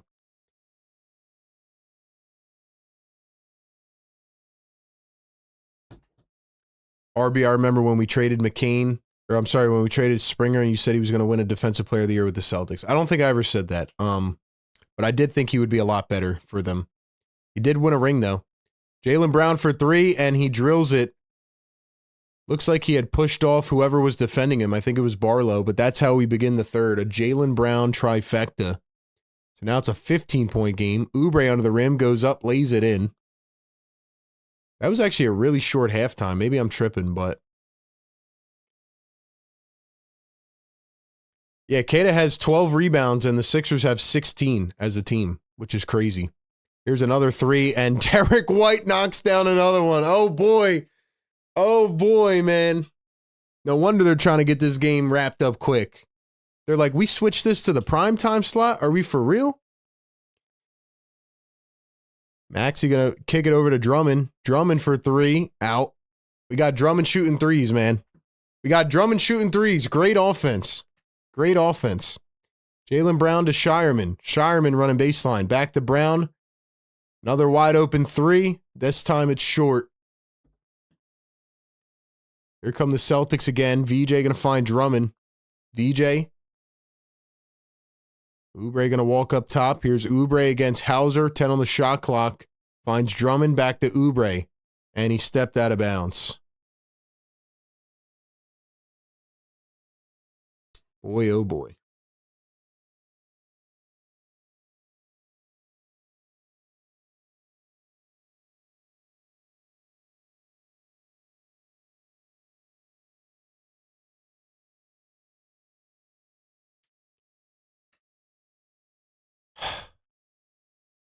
Sixers steal it away. Drummond up the floor to Maxey. Maxey coast to coast. Lays it up and in. Needed that one. Needed that one.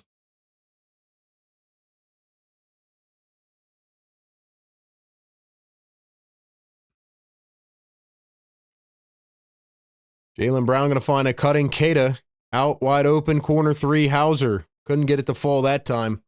Sixers did not make any adjustments at halftime. Same thing defensively. Here's Drummond. Drummond back to VJ. VJ around his screen. Pops a 3. Knocks it down. Did he get hit? He did. It's an and 1. 4-point play coming up for VJ Edgecombe. Yes, sir. Drop the ones in the chat. Drop the ones in the chat. Let's go. Let's go, man.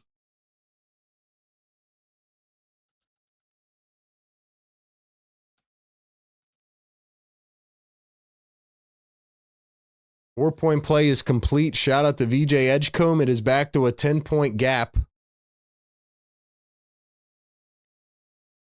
Derek White again. Jaylen Brown going to set a screen. Derek White looking for the big. Hauser taps it over to Keita. Keita is left wide open. Now Hauser pops out for three. Can't answer. Drummond the rebound. Here come the 76ers. Kelly Oubre going to find Maxey. Maxey coming around his screen. Maxey going downhill with the left hand. Lost the ball and gets the whistle, thankfully.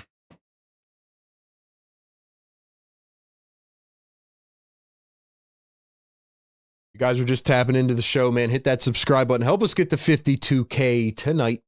Sixers Game Day Live, presented by National University. We do this every single game. We break it all down in real time. Pregame, live game, and postgame. First one good at the line for Tyrese Maxey. All right, let's get a roll call going in the chat. Who are you a fan of? Who are you a fan of? Who are you repping in the chat tonight? Maxey going to knock down the second pair good at the line. By the way, Jared McCain watch. McCain has 9 points at halftime, continuing to cook for the Oklahoma City Thunder. Derek White going to step back, throws it away. VJ, here we go. All the way, coast to coast. VJ floats it up, missed it. Barlow couldn't put it back. And the Celtics have it. Blown opportunity by Philly. Jaylen Brown runs up the floor. Looked like he just took 5 steps.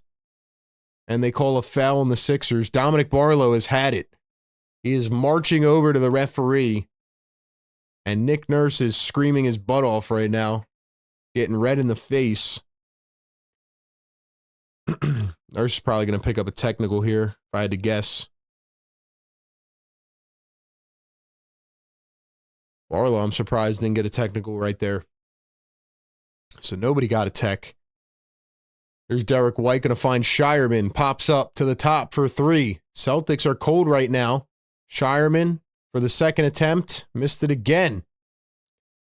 This is what I said at halftime. The only way the Sixers have a chance is if the Celtics go cold from 3. Maxey downhill, floats it up, left it short. Shireman to Keita. Goes right down the lane. Drummond doesn't even try. That's pathetic, Drummond. Pathetic.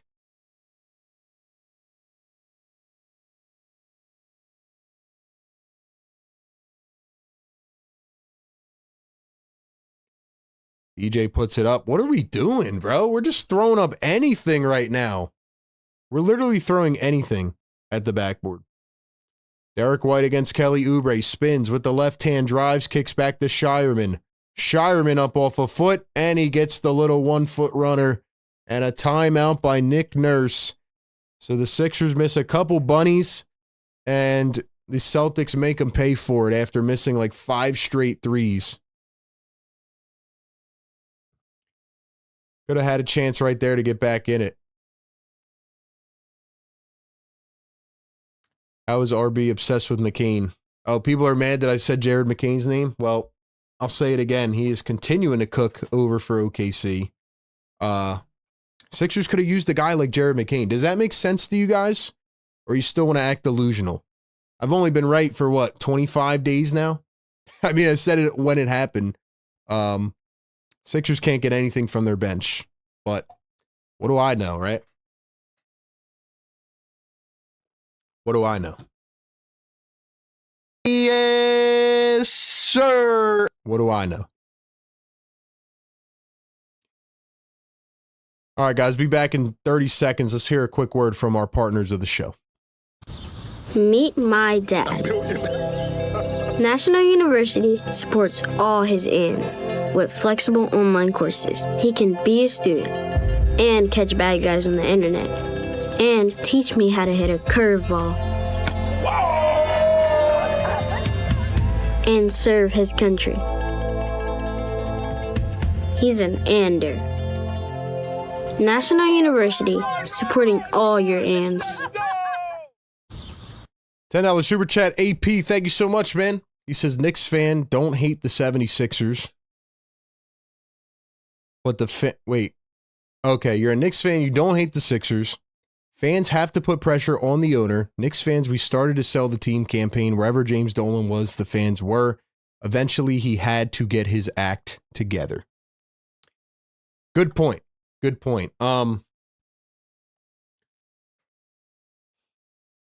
Yeah, I mean, the only way that, like, think about it, right? A business owner, when will they sell their business, or when will they sell stake in their business? When they're not making profit.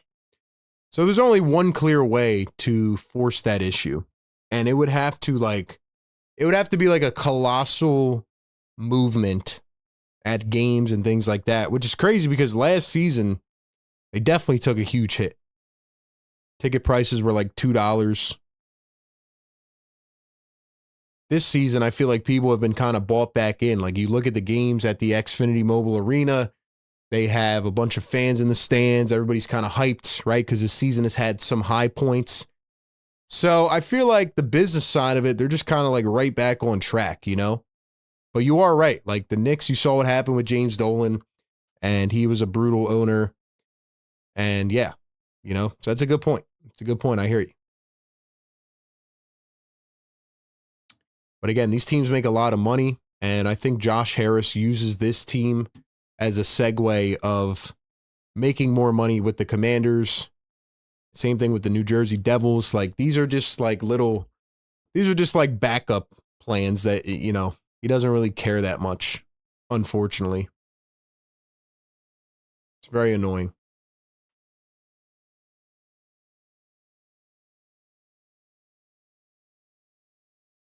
All right, so out of the timeout, this is a very pivotal point in the game. It is a 12-point lead.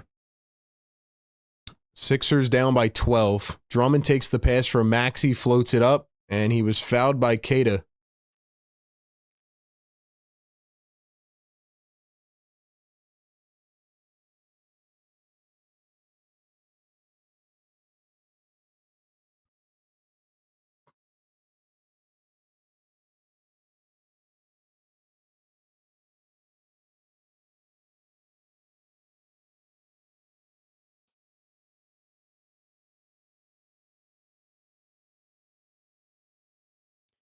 I feel like,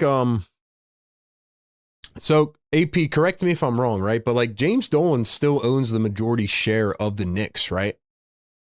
As Drummond knocks down the second free throw. Like, he still owns the Knicks, but I feel like in that case, you're right. Like, the fan pressure was just so big that he kind of just appointed a new, not face of the franchise to run things, right? But he promoted Leon Rose to like be the guy. But he still owns the team. He just, like, nobody sees him, right? Shireman a three, and he drills it. Yeah, I remember there was that one incident with Oakley and Dolan where he, like, tried to kick him out of the arena, and that was ugly. As Maxey knocks down the floater. Here's Derek White going to kick to the corner. Hauser wide open a three. Can't knock it down. Celtics tap it away, but VJ runs and picks it up. 11-point game.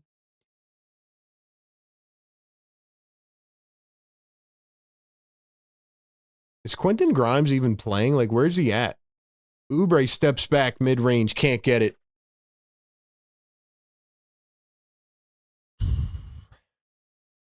Derek White coming around a screen. Barlow steals the pass back to the half court. He drives all the way and has an easy dunk on the opposite end. Fast break dunk for Barlow. 9-point game.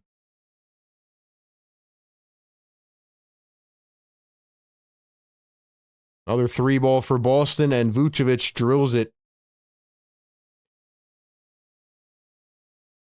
James Dolan has owned the Knicks since 1999, goes to games every day. Well, I just remember there was a lot of pressure from the fans.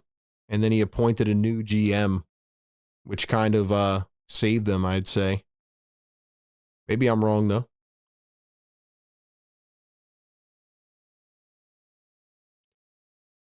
Derek White for three, and it is in, out, and then bounces back in. Well, It's kind of where we're at, man. Oubre to Barlow. Barlow driving downhill. Barlow goes up with it in the paint. Got it to roll in, and he's fouled and one. Yes, sir. Drop the ones in the chat. Dominic Barlow headed to the stripe for one more.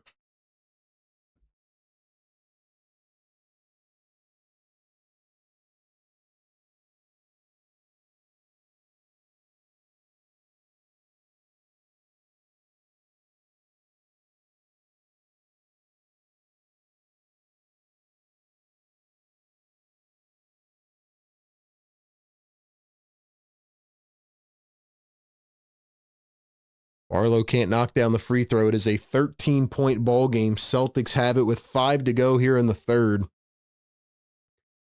Jaylen Brown coming around a screen. He kicks it back to Vucevic. Vucevic for 3. Just a tad short. I feel like Maxi's burning out already. He's been in, the whole third quarter right now? VJ, wide open for 3. Need it, and got it. Big shot for VJ Edgecombe.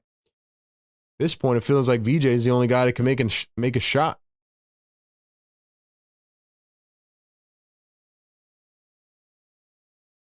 Here's Jaylen Brown going downhill against Barlow. Lays it up, reverse, missed it. VJ has it up the floor to Maxey, getting trailed. Maxey all the way, lays it in on the opposite end. And a timeout, Boston. 80-72. 4:26 to go here in the third. Maxey thought he was fouled. Didn't get the call, though. So the Sixers bring it down to an 8-point game, and Joe Mazzulla immediately calls a timeout. Ladies and gentlemen, if you are just tuning in, do me a favor, like the show right now, get us to 500 likes, and subscribe to the channel. Give me your thoughts in the chat right now. Before we get back from this timeout, got to give one more great shout out to our partners of the show over at National University. They make this possible for us and you. Nearly 70% of college students today are working while in school. National University gets that, unlike some others. So they don't make you choose between school and life. They don't make you put your life on pause to go learn. They have a 50-year history of innovative learning when it comes to working and non-traditional students. National University offers the most comprehensive degree program options in the U.S. for both working and non-traditional students, with 4 and 8-week online classes designed to help you balance work life and school. Last year, National University awarded $50+ million in scholarships, and they are currently offering the Year of You Scholarship, where you can apply for up to $6,000 per year on a bachelor's or master's degree. So if you are interested in checking out all of their flexible online curriculum and degree offerings, click the link down in the description or the live chat and get more info today. Once again, shout out to National University, a proud partner of Philly Take with RB over the last 2 years. I wonder if they teach a class about overhelping on defense. Maybe the Sixers could enroll. Because I'm still seeing it, man. I mean, the Celtics are actually missing a handful of wide open threes. Where the Sixers are really striking right now is in transition. They're getting a couple quick buckets off steals, but they're going to have to make some stops, man. They're going to have to make some stops.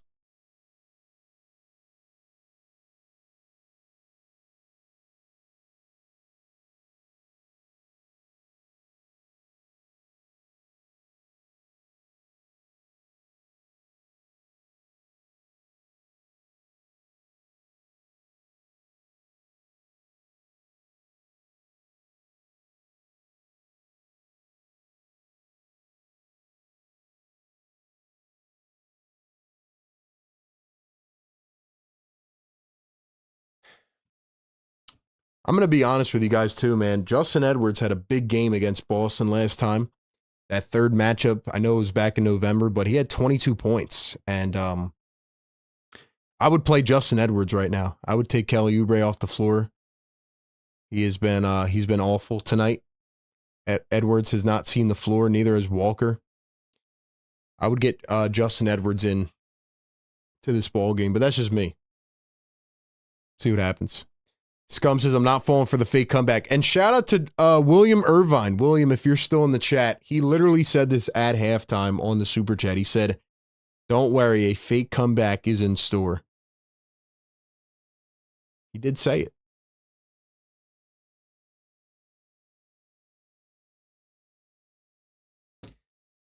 Celtics were 3 of 13 in the first quarter, and since they're 8 of 17 from 3. Jaylen Brown, one-on-one, downhill, goes up, lays it in against Adem Bona. There is something to be said, too, about the Celtics developmental coaches and development staff or program. Like, a lot of the guys there do get better year over year. It is true. VJ Edgecombe, pull up, thinks about a three, now finds Bona in the paint. Bona back to VJ. Nice closeout by Boston. 3-ball is short. Celtics have it. It's a 10-point game. 3:40 to go here in the third. Pritchard going to cross over and step back for 3. Couldn't get it to fall. Sixers have it. See if they can draw something up here.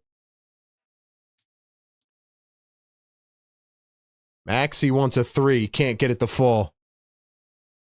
Yeah, man.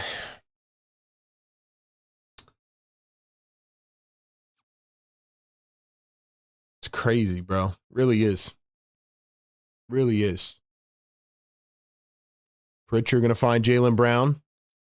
Grimes is back in now. Here's Jordan Walsh back in for Boston. He pulls a 3, and it looked like it may have been blocked by Maxey.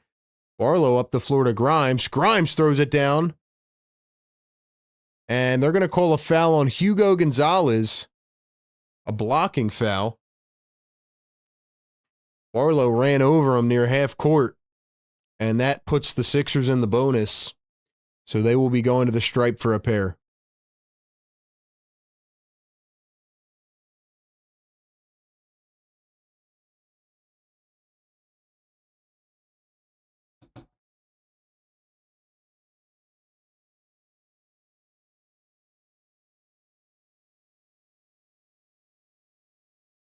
Barlow at the line. He knocks down the first. It is a 9-point ball game.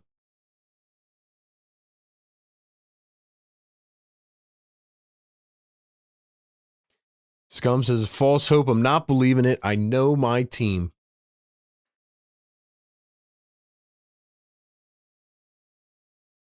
VJ now going to come off with 3 to go in the third. Watford back in the game. This is where the Sixers start running that wonky lineup that I don't like of Barlow, Barlow, Watford, and Bona. Grimes and Maxey with those 3. Jaylen Brown driving, spinning in the lane, kicks it out. Wide open 3. Vucevic missed it. Celtics get the offensive rebound. Here's Jaylen Brown again. Drives downhill through traffic, goes up against 2 and lays it in. How do you just get barreled over like that, man? Grimes up top to Barlow. Barlow drives and spins in the paint, up with the left hand. He missed it, and he was fouled again.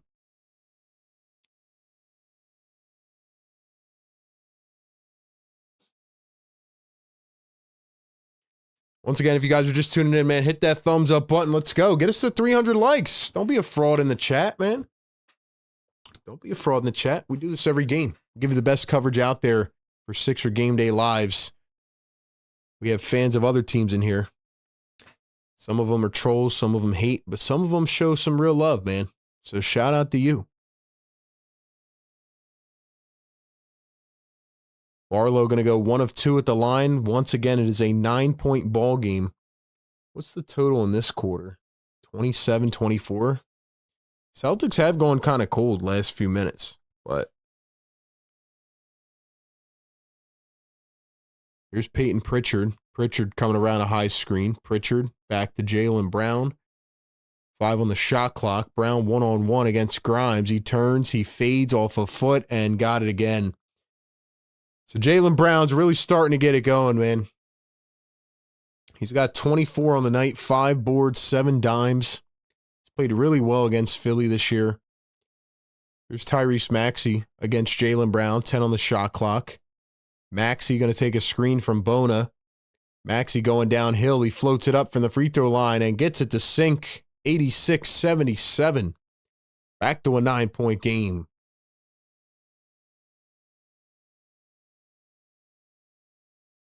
Jaylen Brown again. It's been working. They're going to stick with it. And we have a foul away from the play. It's going to be on, actually, no, I guess it was on Bona, right? Was it? Or was that on Barlow? Barlow picks up his 4th, I think. Yeah, Barlow.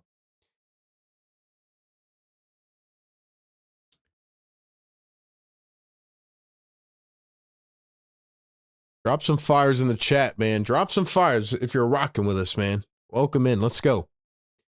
Here is Vucevic to Pritchard. 10 on the shot clock. Pritchard against Grimes. Vucevic against Bona. Now Brown around his screen. Drives again. Dude. Nice block by Bona. Nice recovery.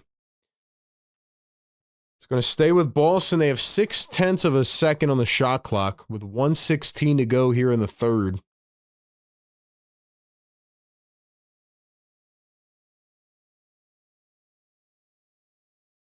Don't let him get a shot off. The inbound, the shot, Vucevic missed it, and the Celtics get the rebound, bro. Oh my gosh, man. 3-ball from Pritchard. Short again. Walsh hits the floor. Sixers have it. Maxey to Grimes. Grimes a contested 3, and finally knocks one down. It is about time, Quentin Grimes. It is about time, man.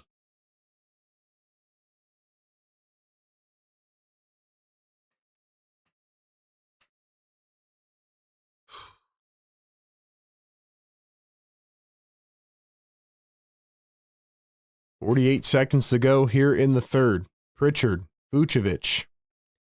Vucevic up to Jaylen Brown. Let's go. D up. D up. 7 on the shot clock. Jaylen Brown guarded by Adem Bona. ISO, step back. Brown, a contested 3. It's short. Gets his own rebound again. Wide open shooter in the corner. Gonzalez drives, kicks up to Pritchard. Pritchard in the lane. Back to Walsh. Walsh for 3. And he gets it again.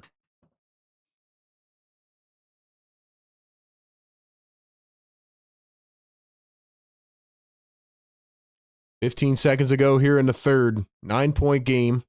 Maxey guarded by Gonzalez. Maxey around his screen.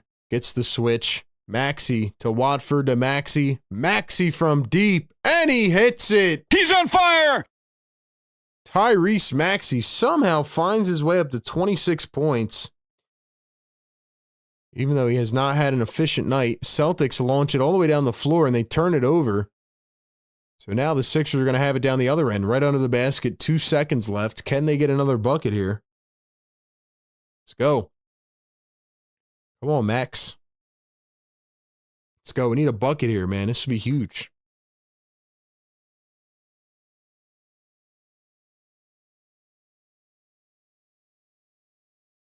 Why is Maxey inbounding? They're going to bring Drummond in. Why would Maxey be inbounding? This doesn't make any sense. Well, Maxey looking to inbound. Trying to find Grimes. Throws it out to Drummond. Walsh jumps up. Drummond from half court. And he missed it. Why would you have Maxey inbounding? All right, man. 500 people in the chat. Once again, I'm going to say it one more time. Get us to 300 likes. Hit the thumbs up. Subscribe to the channel. Can the 76ers come back and pull it out? It is a 6-point game. They actually did win the third quarter by 6. Somehow, some way. One more quarter to go. What do you guys think? We'll be back in 30 seconds. Don't go anywhere.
All right, man.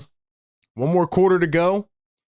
Once again, the 3 games this season have been decided by a total of 4 points. So if history follows suit, Sixers will make this a very cardiac game. But if not, then, well, I think we know why.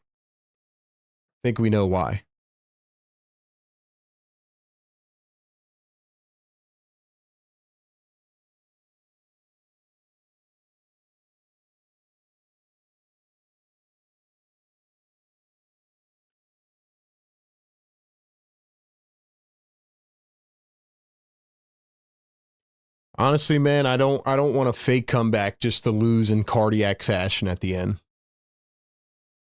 Just being honest.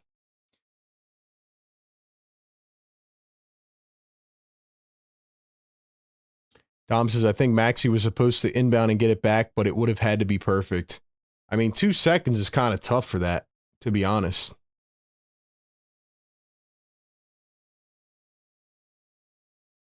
See, though. Maxey is leading all scorers with 26, despite being 9 of 25. He is leading the game in points. But once again, come down to the little fundamental things here in the fourth quarter. Once again, shout out to everybody being in here. Thank you. Let's keep it going. So the Sixers are going to start the quarter with Maxey, Grimes, Watford, VJ, and Bona.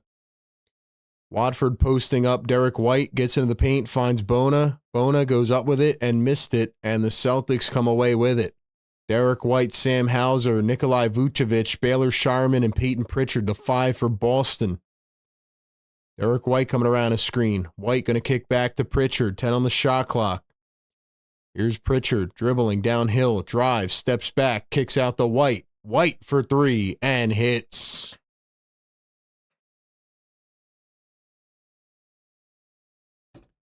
Derek White has, I believe, 5 threes in this game. Been a quiet night for him, buddy. He's doing his thing. Dembona going to dump it off to Maxey. Maxey wide open, and he answers back with a 3 of his own. Maxey trying to single-handedly keep the Sixers in it. Sixers shooting 47.8% from 3 tonight. Celtics are at 35. Now, granted, they have taken 14 more, but Sixers are still shooting it pretty well. Vucevic a 3. That's way off. Let's go, Maxey. Put us on a heater, man. Maxey going to dump it off. No, he's not. Watford just ran by him. Now he's going to set a screen the other way. Maxey dribbling, drives the lane, floats it up, missed it. Celtics have it. Here they come. Derek White. Over to Hauser, over to the corner. Pritchard goes baseline. Pritchard out to Shireman. He's wide open for 3. Can't get it to go. Vucevic taps it in on the second attempt. If you're Nick Nurse, what do you do here? Do you leave Bona in for the rest of the game?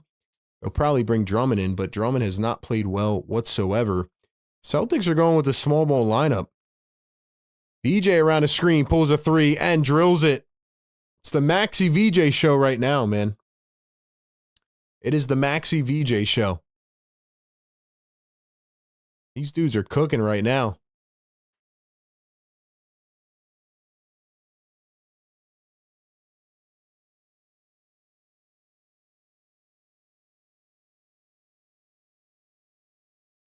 There's a 3 from Derek White. That one rolls up and out. Let's go. It's a 5-point game. Come on, Grimes. Grimes up the floor. Accelerates, spins, drives, lost it, and a late whistle on Derek White.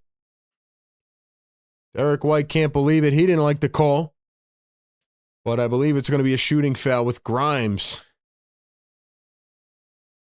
Let's go, man. Come on.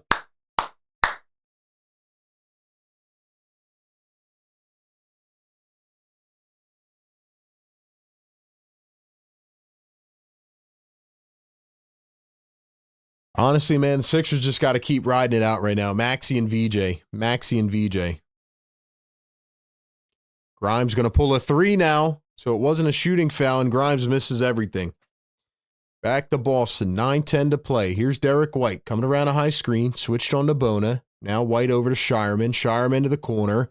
Hauser drives in off the dribble, puts it up, and knocks it down. Sixers can't stop that floater either in the mid-range. It never can stop it. VJ coming around a screen. Maxi's in. VJ, Bona. Sixers running a 3-guard lineup with Watford and Bona. Watford downhill. Watford turning, spinning. Watford, Bona under the rim. Lost control of it. Gets it back. He's double teamed. He goes up and misses the layup.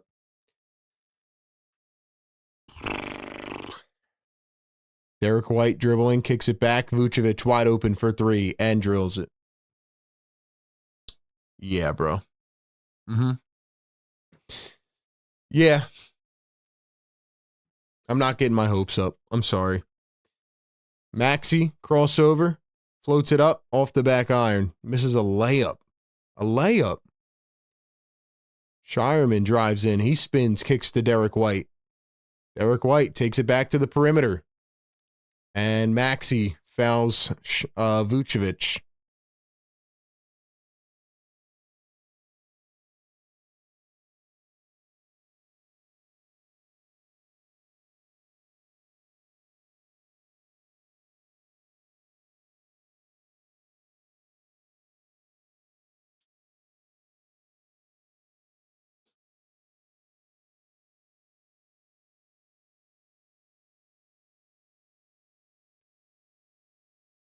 There's Derek White guarded by VJ Edgecombe. 10 on the shot clock.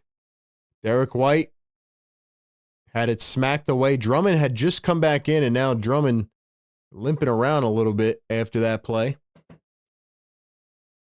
They're going to give it to the Sixers.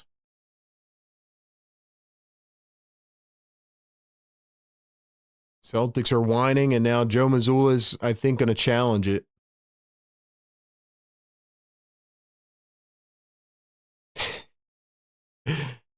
This lady ref is she's getting yelled at by Joe Mazzulla. He was right in her grill. Let's go. So if they did not, I don't know if they called a foul there, but if not, then that ball was definitely out on Drummond. Maybe Mazzulla's just mad that he had to call his challenge right now, but that was definitely out on Drummond.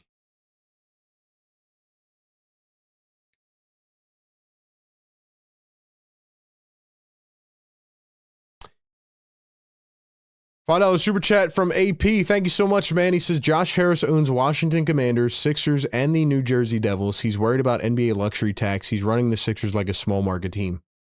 Well, yeah, that's a fact, man, for sure.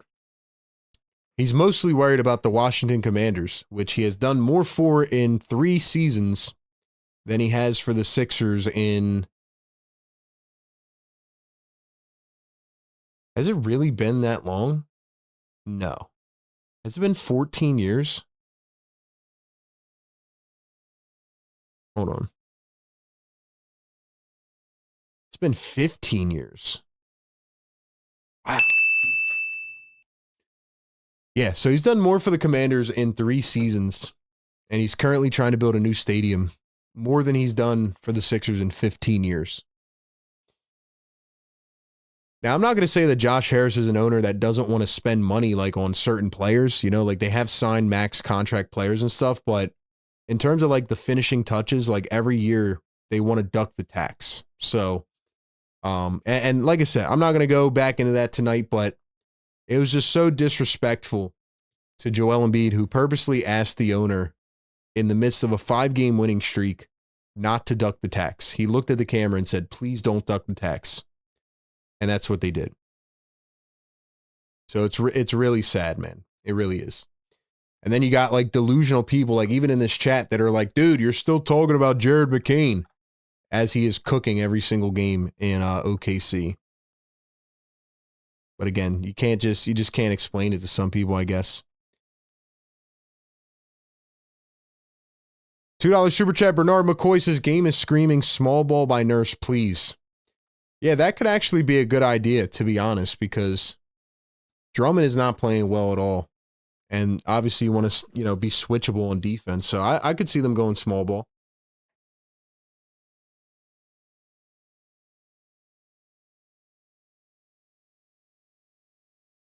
So it's going to be a successful challenge. Easiest day to see. Celtics are going to get it back and keep the challenge. Guys, we got 550 people in here. Please do me a favor, like the show and hit that sub button. We are 11 subs away from 51.9. Let's get to 52 tonight, man. If you guys are new, if this is your first time seeing me, we do this every game, pregame, live game, postgame, all combined into one show. We also do streams for other NBA teams, so even if you're not a Philly fan, feel free to tap in with us. Thanks for being here. 5 seconds on the shot clock. Vucevic going to find Hauser. He turns, chucks a three. Can't get that to fall. Here come the 76ers, down by 10, 7:40 to play in the TD Garden. DJ in the corner, going to find Maxey up top. Shireman almost stole it away. Shireman's starting to feel himself. Canal says, your commentary is literally better than the announcing on Amazon Prime. Dude, thank you so much, man. I really appreciate that. Thank you for the kind words. DJ Edgecombe going to drive the lane, throws it down. Nice dime. I didn't see who that was. I think it was maybe Grimes, maybe Drummond. I don't know, but that was a nice find. Here's Peyton Pritchard guarded by VJ Edgecombe now. Vucevic sets the high screen and rolls. Pritchard drives to the lane. He turns, he kicks. Derek White going to pull a contested triple. It's an air ball. And it's out. They're going to say on Quentin Grimes. They're going to say it sticks with the Celtics here. Jaylen Brown's going to re-enter. Let's see who that was out on. I don't know. I feel like they should look at that.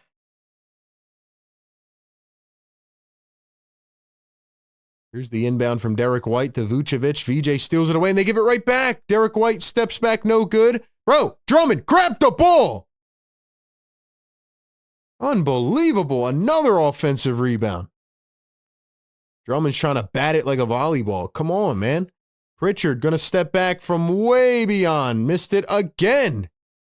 And now Kelly Oubre's back in the game. I don't know about this lineup, man. I don't know about this lineup. Here's Kelly for three. Thought he was going to make me pay for my words, but I guess not. Kelly on the floor with Drummond. Jaylen Brown drives the lane. Come on, that's a soft foul, man. It's a weak foul.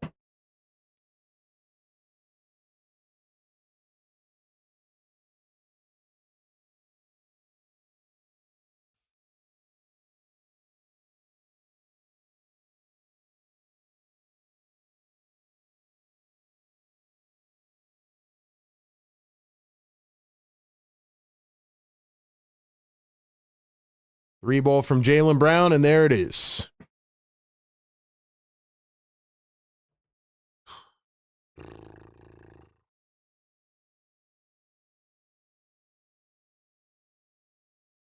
Maxey step back, gets it to go. Sorry, guys. I'm not going to get my hopes up here, man. Jaylen Brown has it, guarded by Kelly Oubre. 9-point game, 6 minutes to play. Brown kicks it over to Pritchard. Pritchard to the corner. Shireman a three. Left it short. Drummond finally gets a rebound. Let's go, guys. We need 5 more likes. Hit that thumbs up button, man. 5:40 to go. Maxey, we need you. Maxey pulls up a three. They called the foul on the floor? How is that on the floor? He's literally in shooting motion.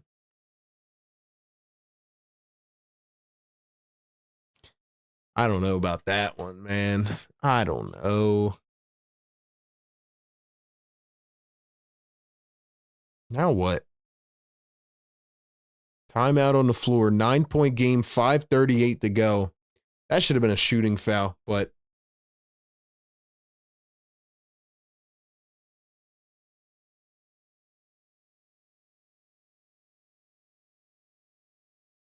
unless I'm completely off on this one, man, I don't see this one.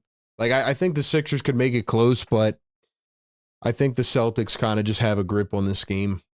But again, we constantly are in this like mental dilemma of like, do we even care about this game without Joel Embiid and Paul George on the floor, you know?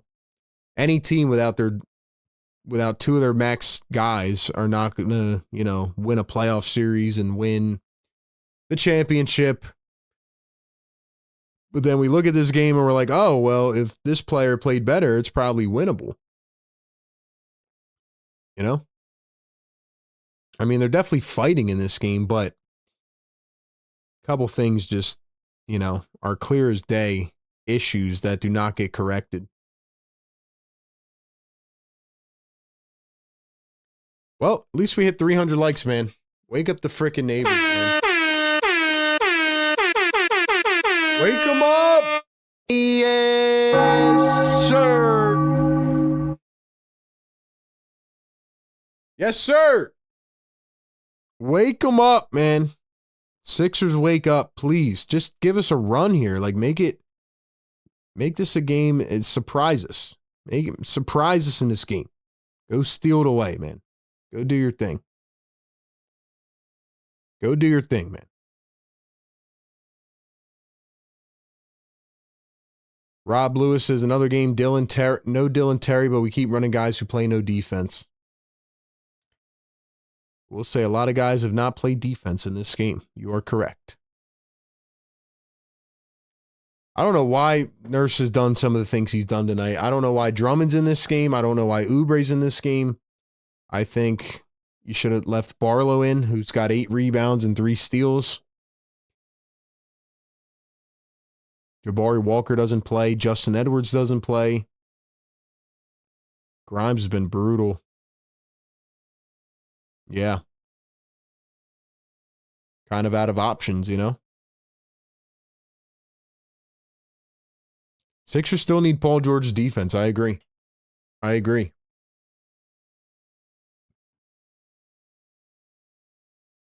This is a game where I wouldn't mind going with small ball. I wouldn't mind it at all. If Embiid played tonight, how many points would he have by now? Exactly. That is the point. I mean, yeah, I agree. So it's like, how much do we care about this game? I mean, in the grand sight of things, are we going to care about this game in a couple weeks? No, we're not. I think for me, I just look at things that don't get corrected game after game.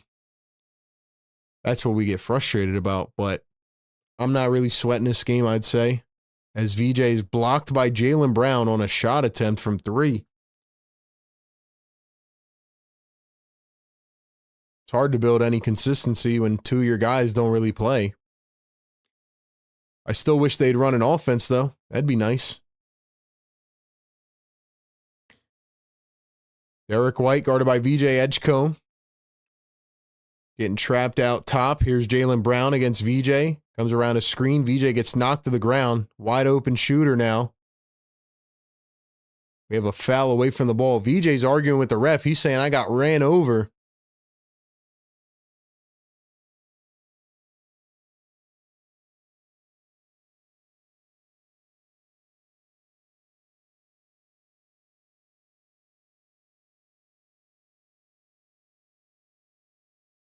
I feel like it was a pretty good screen overall.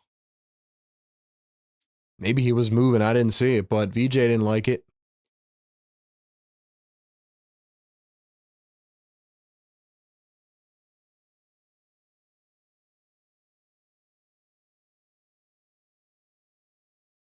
I do find it interesting that Nurse is just kind of sitting on the bench and not like doing anything.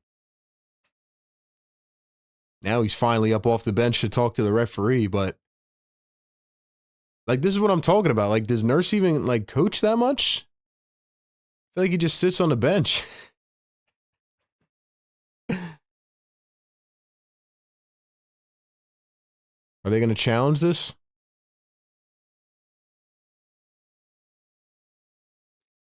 Would you start Bona over Drummond when Embiid does not play? I mean, I don't like either one of them starting, really. I think Drummond's the safer option, but when he plays like he did tonight and doesn't want to rebound, then no.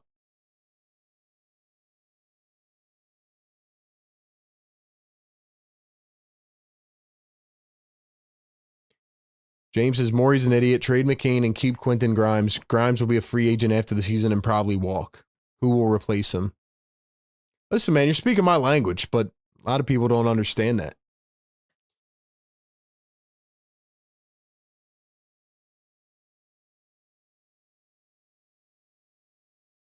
Wait, what?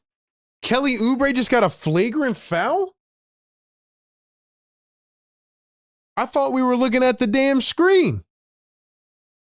They reviewed the play, and Kelly Oubre gets called for a flagrant. Kelly, you got to sit, bro. You must be benched.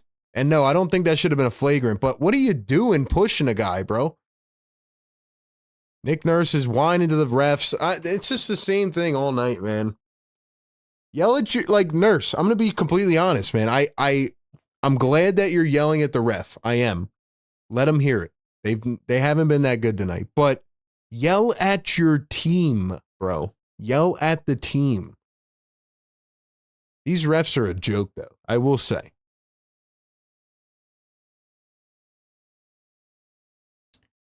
Drummond gets a technical for a gun celebration, and then you have Kelly Oubre, who barely pushes a guy and gets a flagrant foul. It's like, what are we doing, man?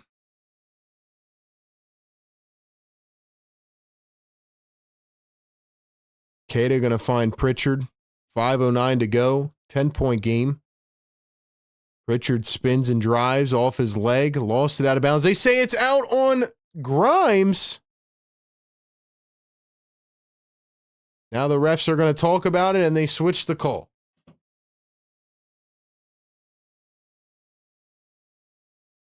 Dude, are these refs like not watching the game?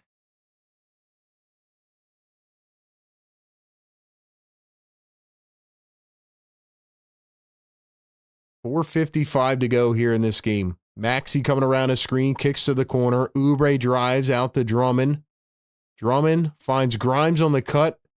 Lost the ball, somehow got it back. Found VJ, now Grimes. Grimes a crossover step back and drills it. Wow.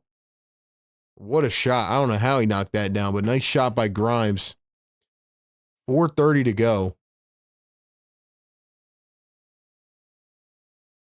Here's Derek White, one-on-one. Gets the switch on Kelly Oubre. Brown.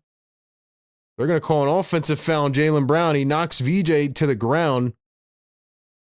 And it's going to go back to the Sixers with 4:23 to go. Offensive foul on Jaylen Brown. It's going to be number 1 on him tonight.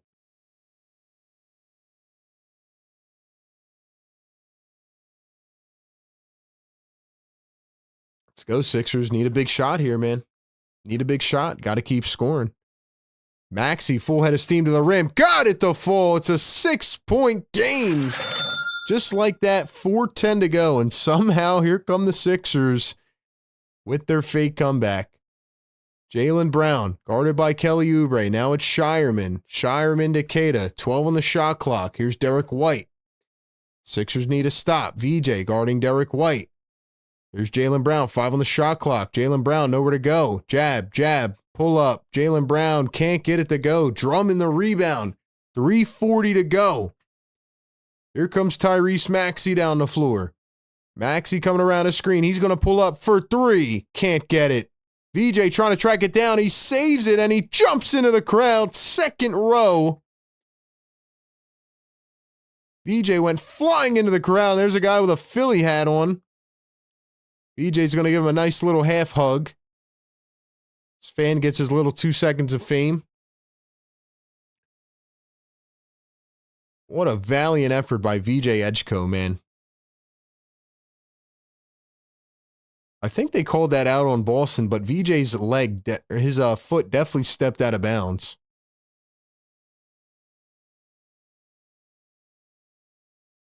What an effort by VJ Edgecombe, man.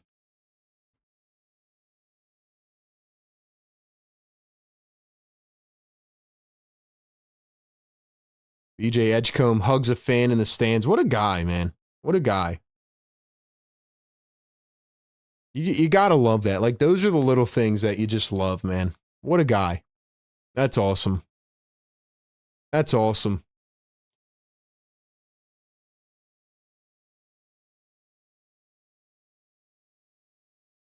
600 people in the chat now. Welcome into the Sixers Game Day live show presented by National University. We do it every single game. Ladies and gentlemen, hit that subscribe button, hit the like button. Let's go. 3.5 to play. It is somehow a 6-point ball game. Sixers continue to fight back. Every one of these games has been close against the Boston Celtics.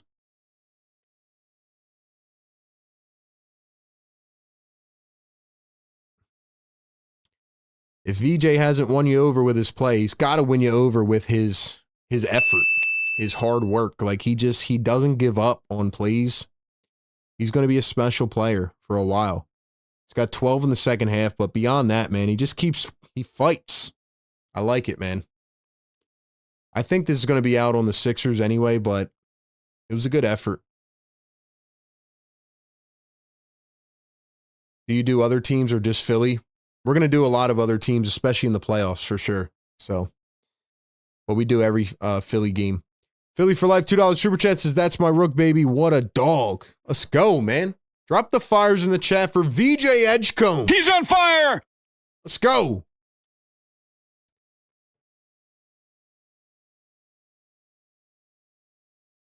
Dang, she got kicked in the face. No wonder he gave her a hug. He jumped over that woman and accidentally kicked her in the face. Whew. She turned her head the right way, but still got smacked with it. The reactions are insane.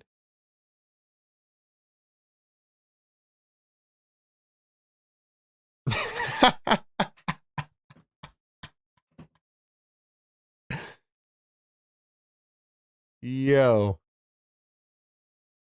I mean, hey, if you get kicked in the face and you get to hug a player. Oh, dang, she's got a whole red mark on her face. That's going to leave a mark, lady.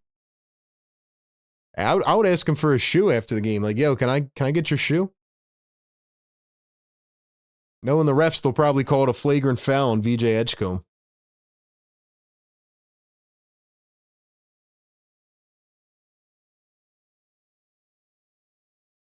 Boston is challenging the ruling. Looked like VJ did step out of bounds, but we'll see. Let's go, guys. Hit the thumbs up. Get us up on them likes, man. Let's go. Post-game show coming up after this. We got a tight game coming down to the wire.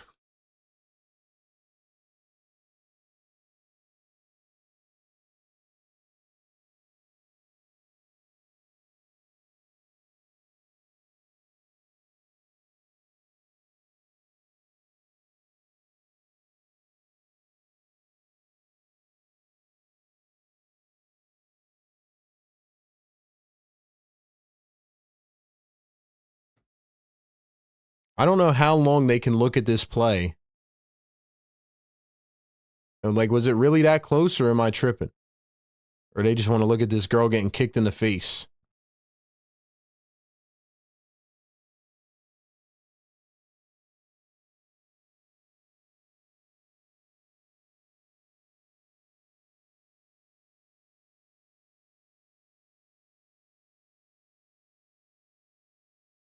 Okay, so I stand corrected. Apparently, he was not out. And it's going to be an unsuccessful challenge this time. So Boston will lose their challenge. And the Sixers will keep the ball. So a nice save by VJ Edgecombe.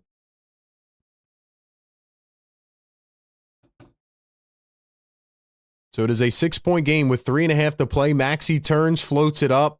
Just a bad shot attempt, but the Sixers get it back somehow. Maxey this time going to pull a three. He's blocked. Blocked by Keita. The Sixers get it back a third time. VJ at the top, guarded by Jaylen Brown. 3 on the shot clock. VJ to the left, pulls up off balance 3, and he airballed it. So 3 empty shots. Just an epitome of this Sixers late game offense. Jaylen Brown into Keita. He turns, he posts up the other way. Smacked by Drummond. He gets it back, goes up. He's fouled and one, and he's flexing. Well, that'll suck the air out of you, man.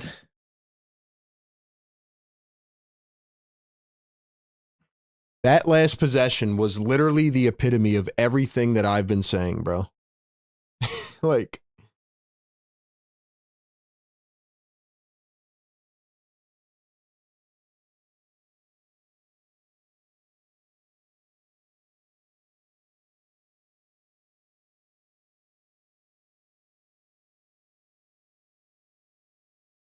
wow. VJ driving downhill, off balance, lays it up. He's fouled by Keda on the other end, so a little bit of returning the favor, except VJ could not lay it in. So now we're headed back to the charity stripe on the flip side. 2:46 to go in the fourth. It'll be VJ Edgecombe at the line for two. Once again, if you guys are new to the channel, I'm RB. I cover the Sixers, the Eagles, the NBA, and a whole bunch more. So thank you for being here, giving us a chance. And welcome in here on a Sunday night. Fourth and final game between these two teams this season. VJ going to miss the first free throw. He doesn't miss a ton of them, but this is a tough time to miss one.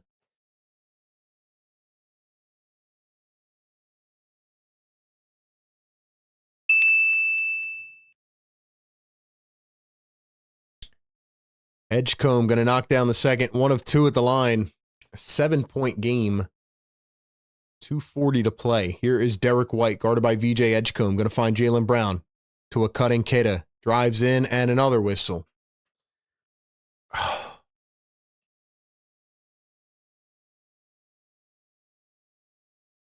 going to be on Andre Drummond.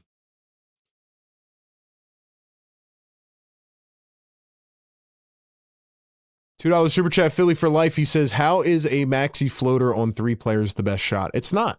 It's not nearly the best shot. And not even that.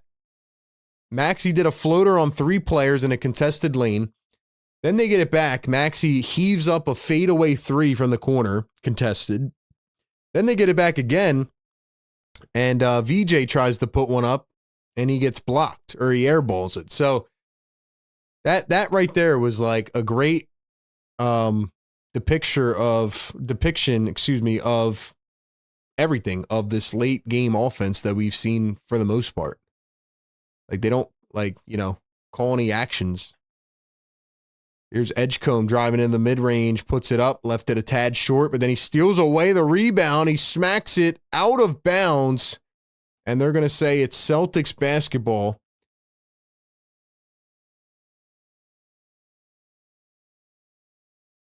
And now Nick Nurse is going to call a timeout to challenge it. So another stoppage in play. Nurse is going to challenge that it was out on the Celtics. But yeah, man, that one possession there, a maxi missed floater in traffic, a maxi contested fadeaway 3, and then a VJ Edgecombe airball. I mean, that is a lot of what we've seen in fourth quarters late this season.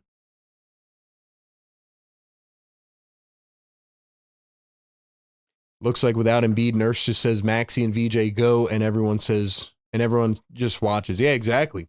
Exactly. That's what I said earlier, too.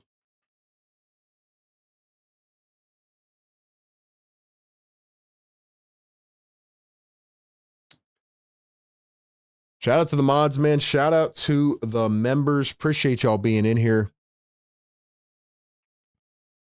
Let's see. Let's look at some stats here.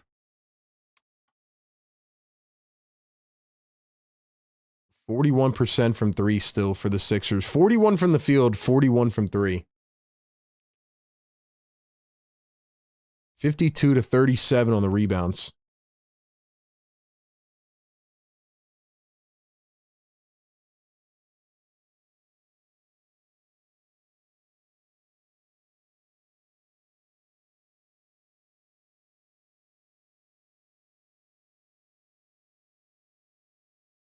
So they're going to call it an unsuccessful challenge. And it is going to be Celtics basketball. So both teams now without their challenge. 2:24 to go here in the fourth quarter. Where it's funny, if the Sixers have a good second quarter, they have a bad third. I'm sorry, if they have a bad second, they have a good third. If they have a good second, they have a bad third. And then if they have a bad third, they have a good fourth. And if they have a good third, they have a bad fourth. It's crazy.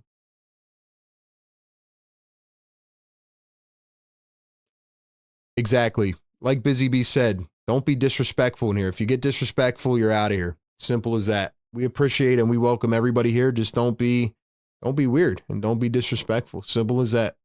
Couple rules in the chat.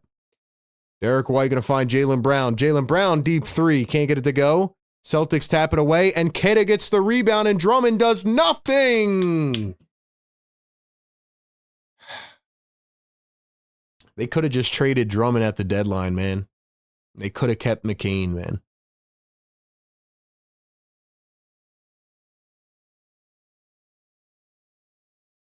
Edgecombe going to turn, spin, fade away. Once again, no design play.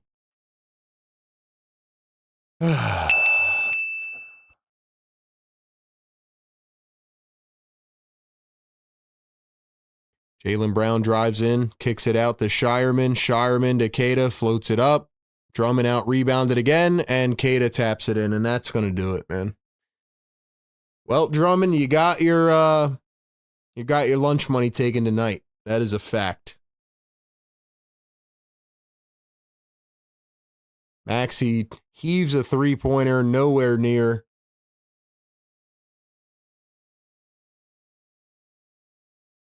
They don't call any offense late in games.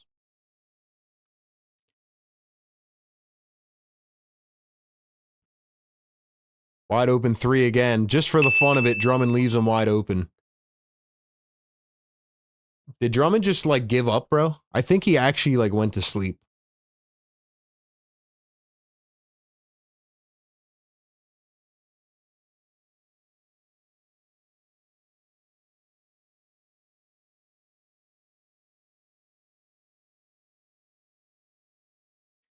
All right, I'm done calling this game, man. I just watched Andre Drummond quit pretty much in the last couple plays.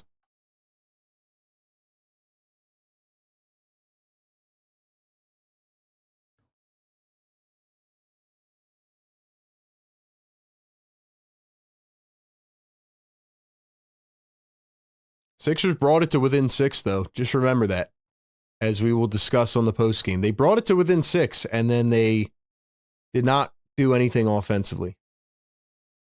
$2 Super Chat. Philly for Life says, kept this guy over McRain. Fireable offense. Yeah. And I like Drummond, man, but I don't know what the hell he was thinking in the last couple plays there. It's like he just gave up. Drummond is a very polarizing player. He, like, if he does, I don't know, like, he'll have, like, a really good stretch, and then he'll just, like, Let's go. he'll almost, like, malfunction. And then he just, like, breaks. I don't know. It's very odd. Yeah, it was a 6-point game with 4 minutes to go. Actually, with 3 minutes to go. And then Queta made a layup.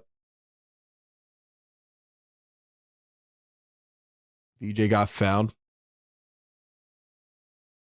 Queta made a couple at the line. Yeah. That one possession with the 3 missed shots, that's something we got to talk about in the postgame. Because honestly, man, that was like that was a microcosm of the Sixers' fourth quarter offense. Simple as that. Yeah.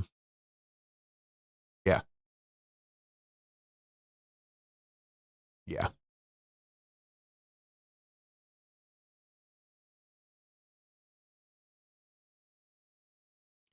Well, I guess the question of the night is, does this game matter at all? What do we think about it? We'll talk about it more in the postgame, but another game without Joel and PG, and another game that the Sixers cannot win.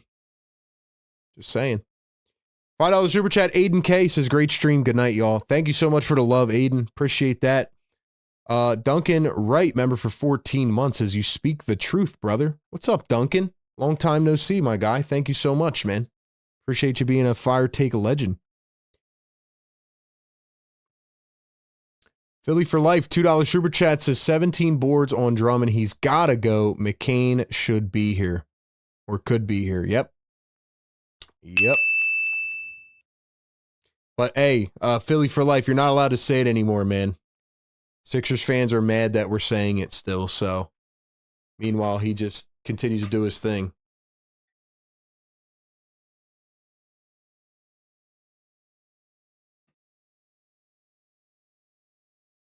$2 super chat. Philly for life says to rub it in. Keita at 27 on Drummond's head as well. RB 27 and 17 for Keita.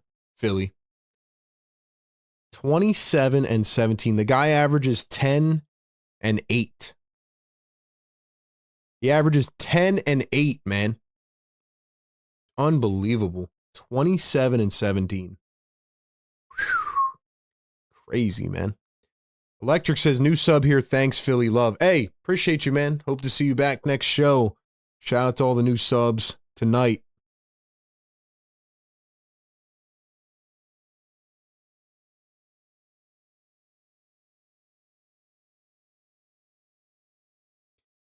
I know a lot of people, once again, are going to blame Maxey tonight for this game, but I'm here to tell you why it's not Maxey's fault. And I mean, there's not a lot of new things for me to say about this team without Embiid and Paul George. But yeah. I don't know, man. We'll talk about it in the post-game show. I'll be honest with you, man. These next couple post games, like we'll be back. Sixers play the Spurs on Tuesday night, the Jazz on Wednesday. These post games will probably be a lot more condensed because there's not a lot to say anymore without Joel and PG on the floor. Like, I expected them to lose this game, to be honest. I picked them to lose by like 20 points. It was a close game at the end. I don't know how many times I can say the same things over and over again. But we'll talk about it, man. So if you're sticking around, thank you. And if not, I hope to see you back next game. Shout out again to the mods, the members, the community, the partners of the show. Shout out to National University. Thank you for being a great partner of the show. We'll talk about where this game went raw and where it went south. And why the Sixers, once again, for the however many games this season, lose a tight game. So, anyway, man. Post game coming up next. Shout out to y'all, man. Celtics, good game. 2-2 on the season, by the way, against Boston. Decided by a total of 20 points.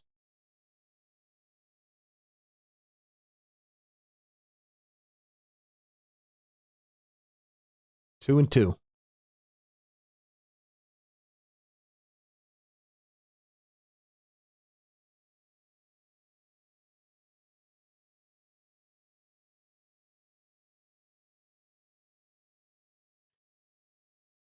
Sorry, guys. I'm just checking one stat real quick before we go to the post game.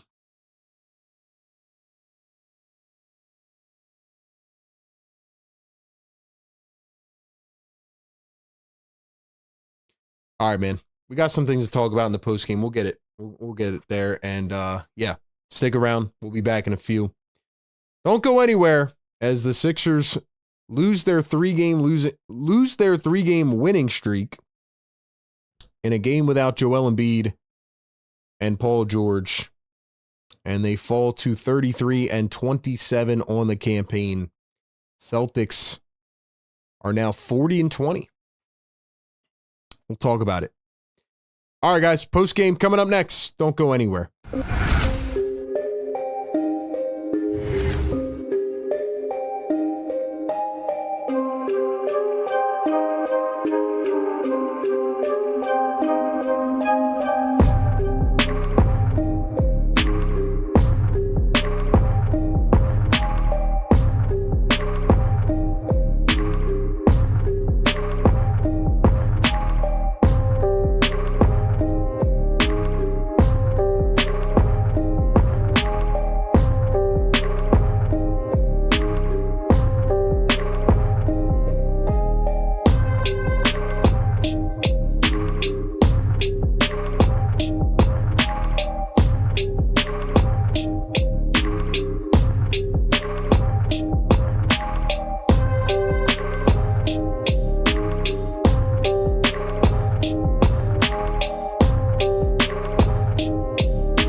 right, man. Sixers post-game live show on a Sunday night. The 76ers go down to the Celtics in Boston in the final Sixers-Celtics matchup of the season. They end the season series 2-2, decided by a total of 20 points, which really was 4 in the first 3 matchups. And then at the end of this game, the Celtics go on an 11-1 run to finish it out, but it was pretty close near the end. We're going to talk about everything that happened. We're going to break it down.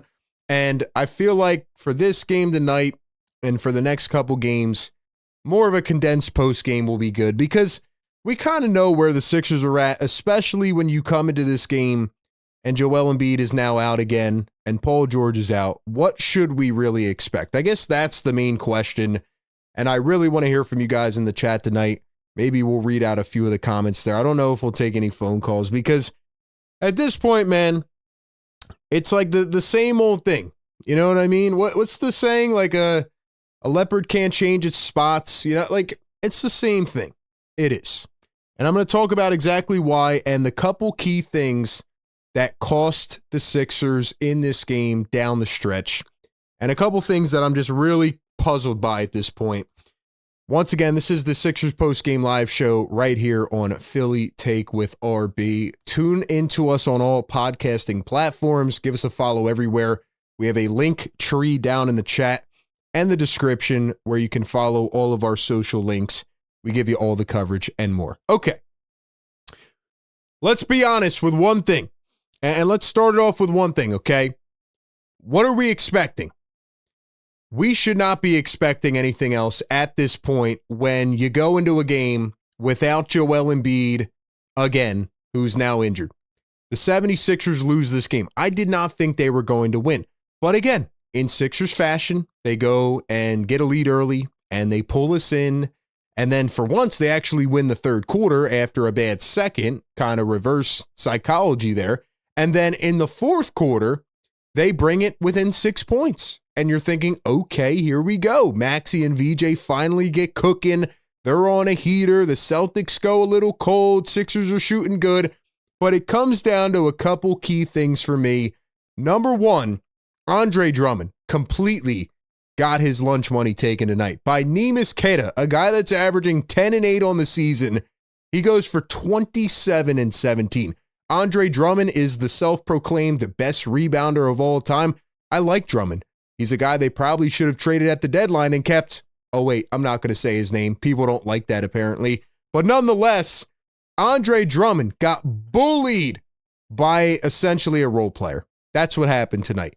But on top of that, the Sixers are just so confusing. And I don't understand how these coaches who make a lot of money and are at the highest level of what they do not make the adjustments for the issues that we see every game. For example, the 76ers continue to overhelp on defense. They leave shooters wide open because they bring too much attention to the ball, and you would think going up against a team that is the lowest in pace in the NBA, but shoots the third most threes and is really good in the half court, swinging the ball around, finding shooters, just being very rhythmic and getting guys open, you would think the Sixers wouldn't do that, but they do. The same way they have every single game, and they never correct that. And on top of that, the Sixers once again get too stale on offense, and in this game, without Joel, without PG, Maxey again is trying to overcompensate. He's shot chucking, he gets tunnel vision, and the Sixers only run one screen actions. That's it. Look at the way the Celtics ran their offense tonight. I mean, it was absolutely beautiful. The way that they were getting guys open, scheming shooters open, with multiple actions running off each other. It was a product of success, and you see why the Celtics have now won 11 out of 13, despite not having their best player on the floor, because of the system that they run. And late in this game, with a couple minutes to go, it was like a microcosm of what we've seen from the Sixers in late game situations. They had 3 opportunities on the same play in a possession they really needed, and it resulted in a Maxey floater being guarded by 3 guys in the lane, then a Maxey fadeaway 3 from the corner that he missed by a lot, and then a VJ Edgecombe 3 that I believe ended up being an air ball. So again, it feels like at this point, Nick Nurse is looking at this team. Maybe he's frustrated with the lineup inconsistencies. It's almost like he says, Maxey and VJ, you go do your thing. I'm going to chill out. I don't know what to call. I don't know what to do. That's how I feel right now watching the Sixers without their max stars. But again, should we be mad? With $100 million on the bench, do we expect them to win this game? We'll forget about it in a couple weeks. But it's just hard to have to keep flipping the switch every single game. And that is what I come back to. You got to get this guy back in because everybody keeps saying, well, let's keep him healthy for once until the playoffs. Let's make sure he's good to go in a playoff series. My two rebuttals to that. Number one, will he stay healthy in a playoff series? With the demand and the grind of a playoff series. I know you play every other day. But if this guy gets injured every 3 to 5 to 7 games, who's to say that he can stay healthy in a playoff series? And number two, I mean, are they going to make the playoffs? Are they going to be a play-in team? Because at that point, you only get 1 or 2 shots. So you have to win games to make the playoffs. And then you have to get to the playoffs healthy. But, I mean, there's just so many things that go into it. But I think tonight, what I'm more frustrated with, and actually, you know what? Before I talk about that, I talked about the rebounds, right? The 76ers, listen to these stats, man. Total rebounds in this game. Where's it at? Total rebounds in this game, 59 to 37. Second chance points, 30 to 10. You got out rebounded. You got out hustled. The Celtics wanted it more than you. There's more buy-in from the Celtics. How do you get obliterated like that? So many possessions where the Sixers play 22 seconds of great defense and it results in nothing because they miss a layup or they miss a three-pointer from 50 feet away. And then Kata's right there and Drummond just in his own land.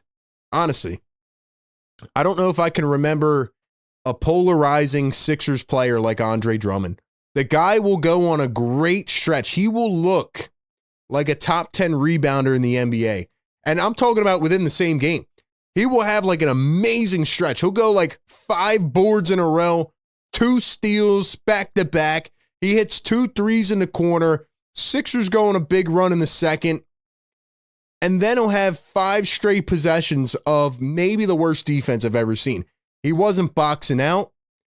There was a lot of possessions in this game where Drummond was at the elbow and the Celtics launched a deep 3 and Drummond didn't even try to get the rebound. He didn't box out or anything. He just stood there. And Kata just ran right down the lane. Or even another play where Kata got the ball from Derek White and just ran right down the lane. And it's like Drummond didn't even try to step in the way. So I cannot figure out Andre Drummond as a basketball player anymore because he calls himself the best rebounder of all time.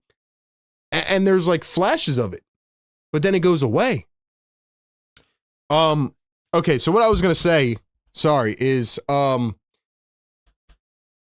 like how much stock should we put into this game? Like the Sixers have 22 games left now? Like they have to win games to get in the playoffs. And it just goes like this team is so chaotic. It's so hard to cover this team because you win 3 in a row, then you lose 3 in a row, then you win 3 in a row, then Joel Embiid gets hurt, and like you don't know what to expect game to game. And the Sixers are just very frustrating because even though Maxey, right, we'll talk about Maxey, he did not play that well. He still had 33. Maxey still had 33 points because he went on a heater in that fourth quarter. He tried to give it his all. You know, VJ, I thought, tried to give it his all. There's a play late where VJ Edgecombe goes diving into the crowd and his left foot kicks a lady in the face. He gets up, he gives her a hug. He's giving these hustle plays. What a crazy save by VJ.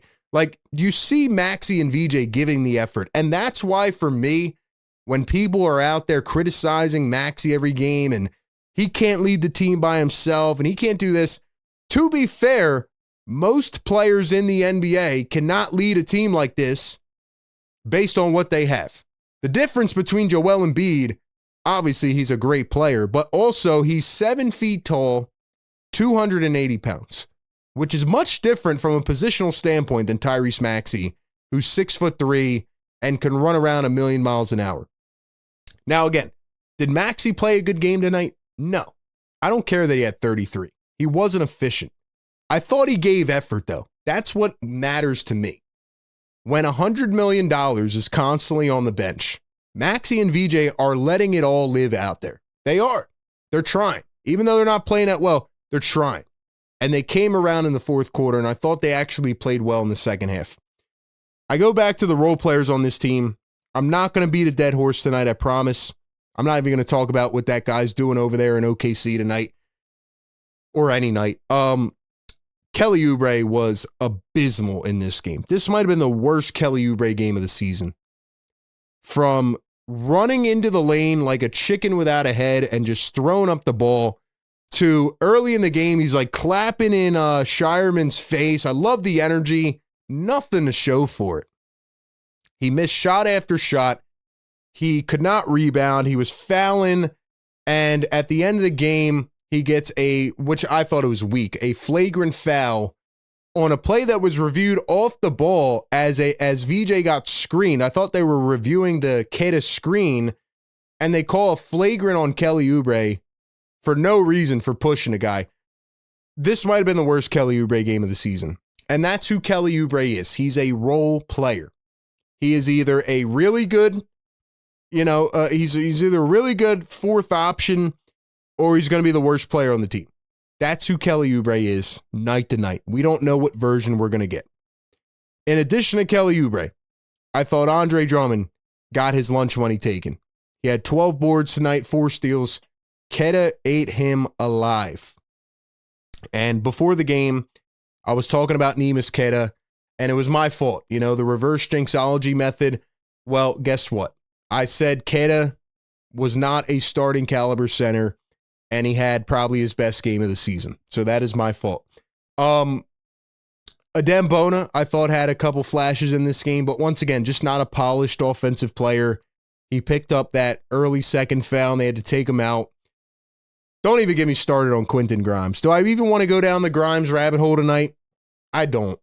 There was one play, one of the only shots that Grimes hit, which was funny enough, it was in the fourth quarter, where Grimes was driving baseline. And I remember calling this live during the game. Grimes had an easy layup, but instead he tried to look cool. And he does this big crossover step back and somehow hits a deep contested two. And I even said in real time, whoa, how did Grimes make that shot? Grimes just, he looked so good last year, and I understand why, because of the guys he was playing with. But you know what, man? Grimes just can't hit a shot. The last 3 games, Grimes has been money, and I give him credit for that. And I give him credit because he does give effort, but his basketball IQ sometimes is just on a different planet in terms of bad. I don't understand Grimes' mental clock in terms of when do I go? When do I stop? When do I dish it here? It's all out of sync, man. Now, again, is that because he's just a role player and he's being asked to do more? I don't know. But every game, for the most part, Grimes comes off the bench. He has a couple bad turnovers. He didn't have any tonight, but usually he has a couple really bad turnovers. And he just can't hit the wide open shots. They traded away another young guard that they could have kept. They didn't go and get another young guard or any other wing or anything. They got Cameron Payne, who played a total of 5 minutes tonight. Cameron Payne is what has he contributed for this team so far? They got Cameron Payne as a gap type of guy, kind of close the gap to make us a little less irritated about Jared McCain. And Cameron Payne has done almost nothing for this team. Another thing that grinded my gears is that Justin Edwards did not get a single minute in this game. If you go back to the third game, and I know this was months ago in November, but Justin Edwards had 22 points against the Celtics. He had 5 threes, 4 of them in the fourth quarter, and Nick Nurse did not want to give him a single minute. Going back to Nick Nurse, it's driving me nuts, man. I like Nick Nurse. Like I said, I've interviewed him, whatever. All that aside, is Nick Nurse a star merchant? Hence, is Nick Nurse able to coach lesser talent and have a creative scheme and get guys going. Because here's my problem. Here's the dilemma I'm having, right? In Toronto, the Raptors won the championship in the first year, right? Kawhi was there. It was a journey. It was like a Cinderella story. I get it, right? Kawhi leaves.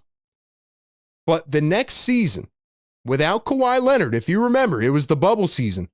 The Raptors were really freaking good. I believe they were the first or second seed. I think they were second in the Eastern Conference. That was without Kawhi Leonard. That took Nick Nurse being able to draw up offense, being able to come up with a scheme or whatever you want to call it, strategy, like being able to elevate guys individually. I just don't see that here, man. Now, I gave this analogy a couple weeks ago on the postgame show saying, has Nick Nurse gotten so far away from reality with this team because Joel has been out so much, because Paul George has been out so much, that he forgets how to actually coach a team? Is that it? Or like, I watched Nick Nurse late in his game. He was on the bench not doing anything except getting up to whine at the officials, like all game long, and the chat season as well. It's just Maxi ISO, Maxi take a screen, run as fast as you can into the paint and chuck it up. Same thing with VJ or Kelly Oubre ISO. Like, watch the Celtics offense tonight. Watch the Sixers offense. It is night and day, the level of creativity.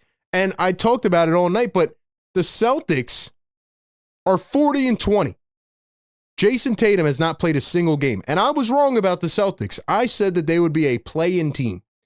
Because look at the guys that they're playing, man. No offense, but Baylor Shireman, Neemias Queta, Sam Hauser, they're playing Jordan Walsh. But you know what the difference is, man? They have a coach that is implementing a perfect designed offense. They move the ball well. Every play down the floor, they have like 5 different actions that are being pummeled on top of each other. It's beautiful basketball. Now, can it win the championship without Jason Tatum? Probably not. But if they get Jason Tatum back in this game soon, I mean, they're going to be a good team. They are going to be a good team, man. What else, man?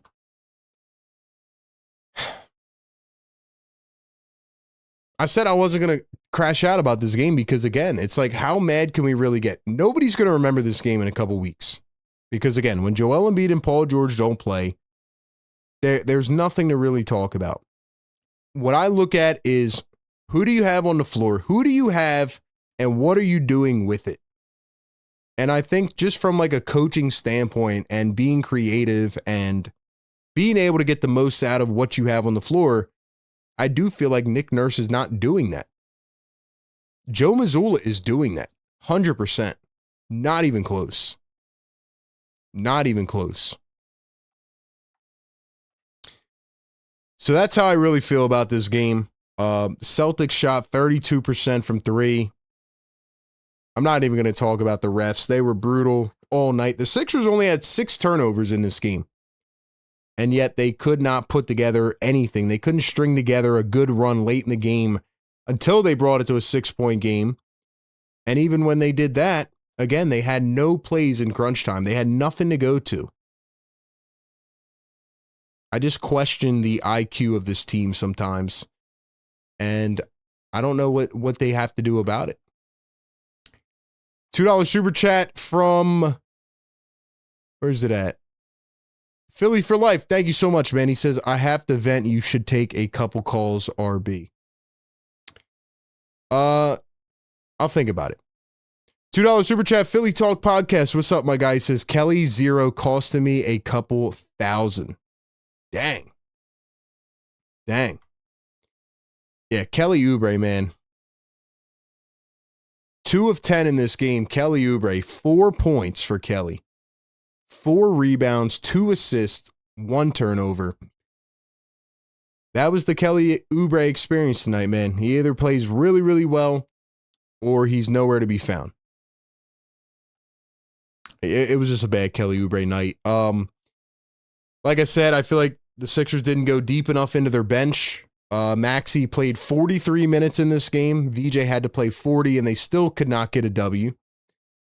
And once again, you continue to burn these guys out. They continue to wear it on their bodies. Their bodies are being taxed, and you're asking them to play a lot of minutes. Like Maxey played the whole first quarter. I think he played the whole third quarter. It's a lot of minutes for this guy. It takes a toll, man. And you only go 4 deep in your bench. Jabari Walker didn't get a minute tonight. No Edwards. The two-way guys you signed that everybody was trying to get hype about are down in the G League. And Marion Beauchamp, Dalen Terry. None of them get an opportunity. And, yeah. Going into Tuesday night's game against the San Antonio Spurs, do I feel good about that? Absolutely not. The Spurs are coming off an 11-game win streak snapped today by the New York Knicks. They got bullied. So they're going to come out angry. And the Spurs are a really good team, so I don't think they can win that game. And then Wednesday night, you're going up against the tanking Jazz team who's trying to lose games. I mean, it almost feels like the Sixers should win that game. But outside of that, man, it's like, man, just a tough break.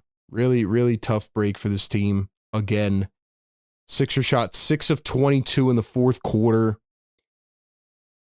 I don't know what else to say that's not the same thing I've been saying.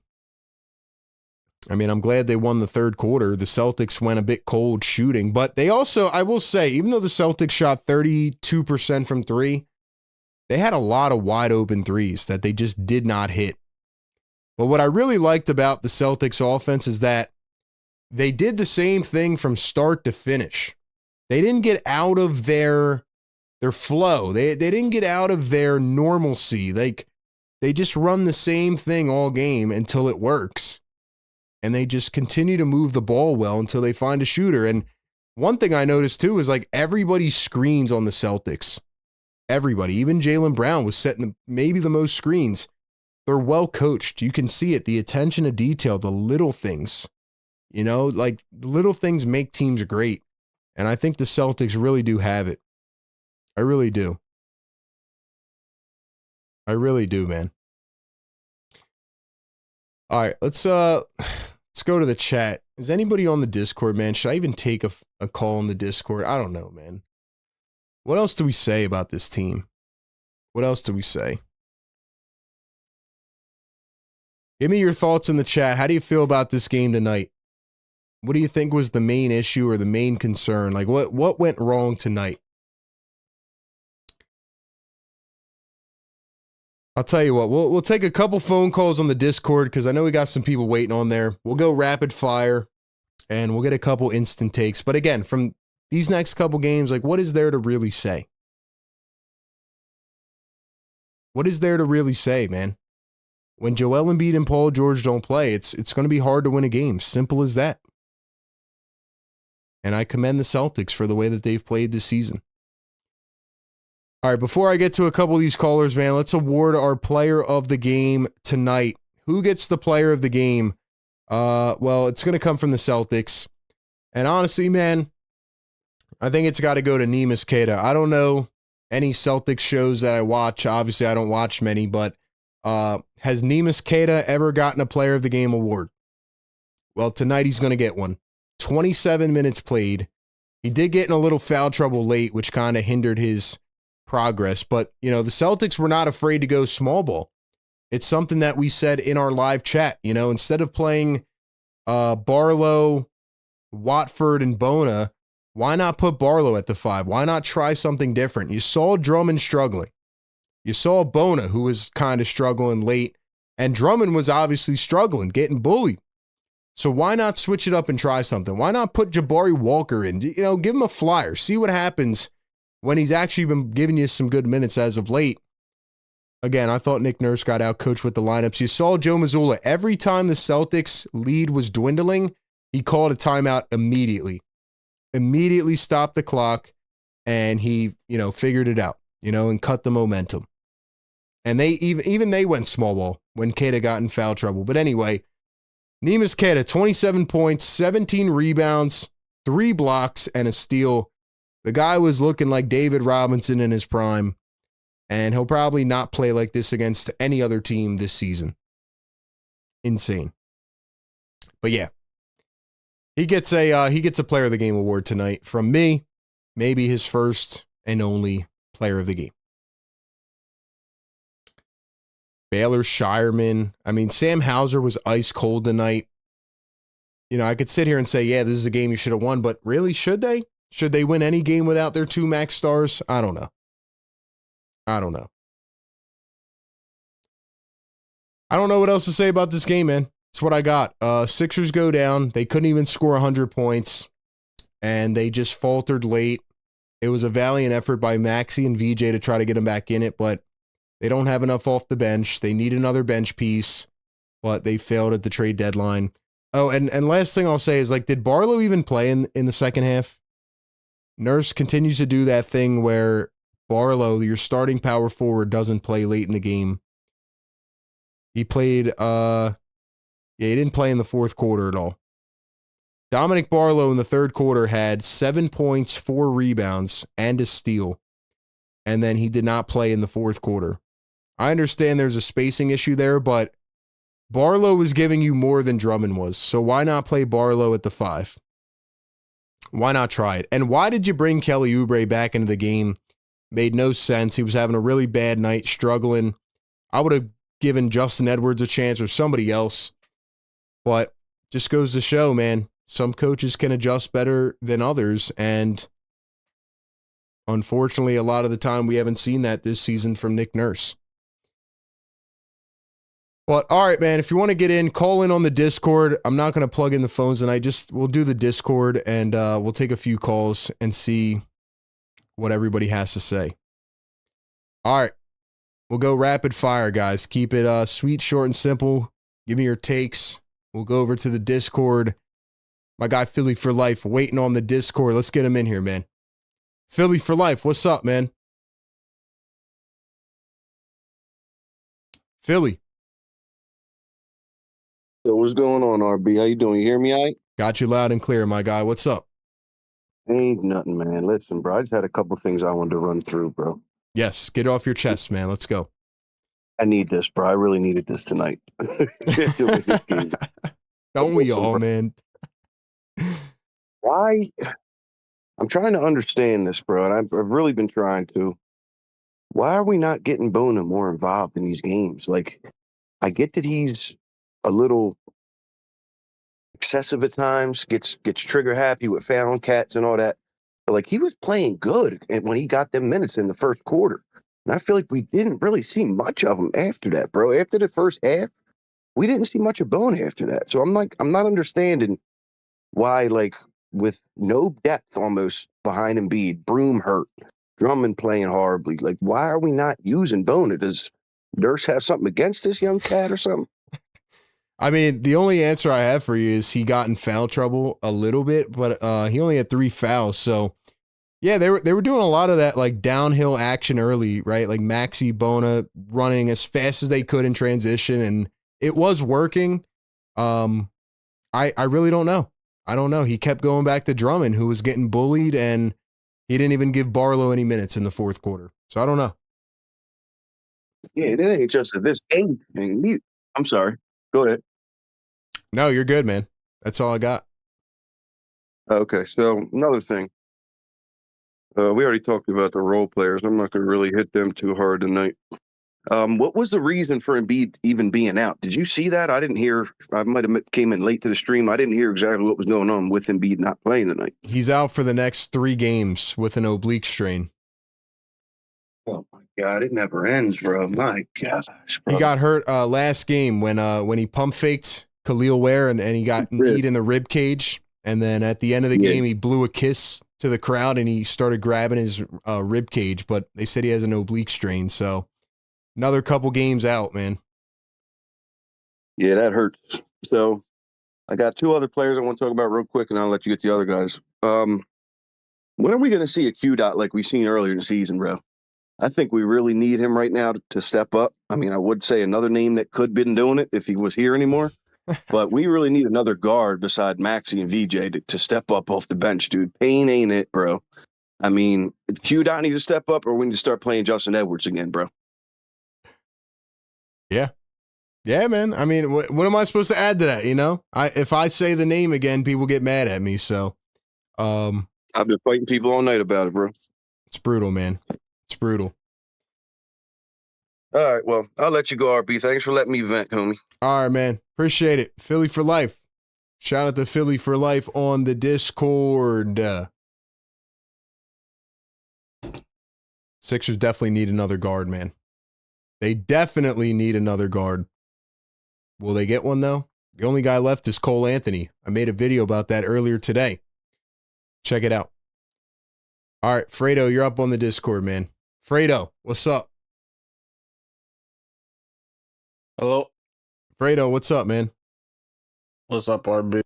Well, before I get into the bad, I'm just happy that they tried to fight back and then they just missed a bunch of shots with like the last couple minutes left, but they tried, so I'm happy about that. I think a preschooler could coach this team better than Nick Nurse coaches it. I don't know what these rotations are. I don't know why. Why don't we give anybody a shot? Like, there should be no reason why Andre Drummond is playing 32 minutes in a basketball game at this point in his career. Yeah. Well, that's what happens when you have two max stars that are on the bench and you keep guys here and you have to play them. And yeah, I've already gone down that rabbit hole, but who else are they going to play? Bona has no offensive game. Drummond is supposed to be a good rebounder, even though he got absolutely cooked tonight. Who else? Janai Broom has a torn meniscus. And who else? Yeah, there's nobody else. Yeah. Like, there's guys in the G League. Like, I would much rather watch Terry play than see Cameron Payne touch an NBA floor for the 76ers for the rest of this year. Mm-hmm. I don't know if we could pick anybody up on like the waivers. I think Cole Anthony got waived. Yep. I don't know if I don't even know what I'm talking about. Our owner's cheap. That's the reason why Buddy's going. I'm not going to say his name because it's going to some fans in the chat, they're going to get mad. So I'm just not going to bring him up because we all know it's a horrible trade. But yep. I don't like Nick Nurse is just a Kawhi Leonard. He's a star merchant and a prime merchant. He had Kyle Lowry when he was in his prime. Fred VanVleet was just hitting his prime. Pascal Siakam was turning into the Pascal Siakam we all know today. Is like they don't. It's like watching one basketball when he runs his offense. To just give one guy the ball, stand still, maybe get a screen or two, but there's no movement. It's so predictable. Like, if this is the way they practice, then I understand why we lose. And it's not even like the Celtics completely outplayed us tonight. It's just Fredo, it's been the let me same stop thing you for the last 3 to 5 years. Let me ask you this, man, because I said this earlier in the chat. I don't know if you were here, but if you have the same issues every game, right? Do you really practice or do you really watch film and make adjustments? Like, how can you have the same issues all season long? I don't understand that. Like, I could understand things that maybe come from a non-talent thing or like not having enough talent, right? Like, your team's just not good enough. But there are issues with this team that should have been corrected, and they have not been, and we are 60 games into the season. So to me, that makes it feel like they don't practice. Just my take, though. I'm going to make this last statement quick, but it's been the same thing for the last 5 to 6 years. We need shooters. We never get shooters during the offseason or the trade deadline. We need defense, lengthy wings. We never get them. And we need rebounding, and we never get them. The front office is not serious about winning, and unfortunately, Joel Embiid's probably going to retire here without a championship because he's got the injury bug, and it sucks because every time he touches the floor, he still plays like Joel Embiid on the offensive end that we all know and love. So it sucks, but we keep riding it out, and we just hope we don't make the play-in, because if we make the play-in and go against somebody like the Charlotte Hornets, is going to be scary because they're not a terrible team at all. Oh, man. That's going to be cardiac, man. Fredo, Yeah. appreciate you calling in, my guy. Thank you, man. No problem, RB. Shout out Fredo on the Discord. Always bringing the fire. Yo, drop the fires for Fredo, man. Always bringing it on the phones. He's exactly right. He's exactly right. Sixers and Hornets in the play-in. Oh, my gosh, man. Get ready. Get ready for high blood pressure. Hornets are a good coach basketball team, and they have guys that are athletic, that shoot threes, that defend. They're just a young, fun team. I do not want to play the Hornets in the play-in. All right, let's go to Prodigy. Prodigy, my guy Prodigy's on the Discord. Prodigy, what's up, man? Prodigy. Hello? Sorry. Yo, what's up, man? How do I put you on speaker? You're on right now, bro. If you can hear me. Okay. Well, I just wanted to say, first of all, nice to meet you for the first time. Obviously, I've been, I linger around your chat here and there. I just love, the growth and the professionalism in your streams, consistency, Thank you, man. I appreciate that. Yeah, of course. And good game tonight. I'm not gonna lie to you, man. I was getting really nervous in that second half because we were not playing our best brand of basketball. Like the Celtics, like the best team at not turning over the ball in the league, and the Sixers, they know how to get takeaways. Like if anything to be positive about, they know how to get steals and blocks and everything. Like we were just very stagnant on offense at certain points, turning it over. But I feel like the Sixers had them, and then their offense just got so simplistic and I don't know. I feel like they really threw that game away, and Kata bailed us out, man. Well, that's what we've been saying about 75-80% of the games this season. The way that this game went at the end there, that's what we have experienced all season long. And it's just frustrating, man. Yeah, I mean, I feel like it's been a very good matchup all season. Obviously, our first 3 games were way early on when we were still figuring things out. But yeah, it just hopefully Embiid can come back, because if we do have a projected series according to the seeding, it would be pretty entertaining. But I do think the Sixers and Celtics would be a good playoff series. I'd probably put my money on the Celtics just with the way that they play as a unit and the way that they're coached. However, and I'm sure you could probably speak to it, I don't know how the heck the Celtics are 40-20 with some of the guys that they're running out there. It's crazy, but it's credit to Joe Mazzulla, I guess. Yeah, no, I mean, even me, I'm pretty optimistic. I'm always on Boston Discourse online. I'm so many knee-jerk reaction fans and everything. And even me, I was saying, oh, maybe 50 wins, if anything. But wow, this team's even surpassing my optimistic, projection. Is crazy. Must be nice, man. Must be nice. Prodigy, you got anything else for me, man? I mean, like I said, it's a pleasure to it's a pleasure to be finally able to hop into the Discord. I figured out my password, so I was like, oh, let me hop in here. And I'll just keep up the grind, man, and hopefully the Sixers can at least get some. I mean, I feel like you've been saying this for years, but get some consistency with the lineups, because it's way more fun when the Sixers are a better team for the as a Celtics fan. Appreciate it, man. Yeah, no doubt, bro. Thanks for supporting the channel, man. Good to hear from you. Of course, man. Yeah, and I'll be. Shout out Prodigy on the Discord. He's a longtime fan of our channel. He's a Celtics fan, and he's been supporting us for a while. So an actual good Celtics fan, enjoys the banter. I like that. Like I said, maybe it's because we haven't played the Celtics in games that have mattered in a couple years. But yeah, I don't know. Celtics fans haven't been nearly as bad as other fan bases, especially the Knicks and fans like that. But yeah. We'll see what happens, man. I could see the Sixers and Celtics matching up in the playoffs. It's going to be an interesting one if it does, but we'll see. All right, man. We got a couple more. Like I said, we're going rapid fire here. Wasn't even planning to take calls, but you guys are bringing it. I got to be honest. You guys are bringing it. I don't have anything else to say about this game. So we'll go to my guy, play-by-play with JJ on the Discord. Play-by-play with JJ. What's up? Yo, RB, can you hear me? I got you loud and clear, man. What's up? What's up, my guy? Glass half full, glass half empty with tonight, because part of me was like, all right, we know that Joel Embiid's not playing. We understand that the 76ers don't have enough depth compared to this Boston Celtics team. We know that Boston definitely has more athleticism, that type of stuff. I understand.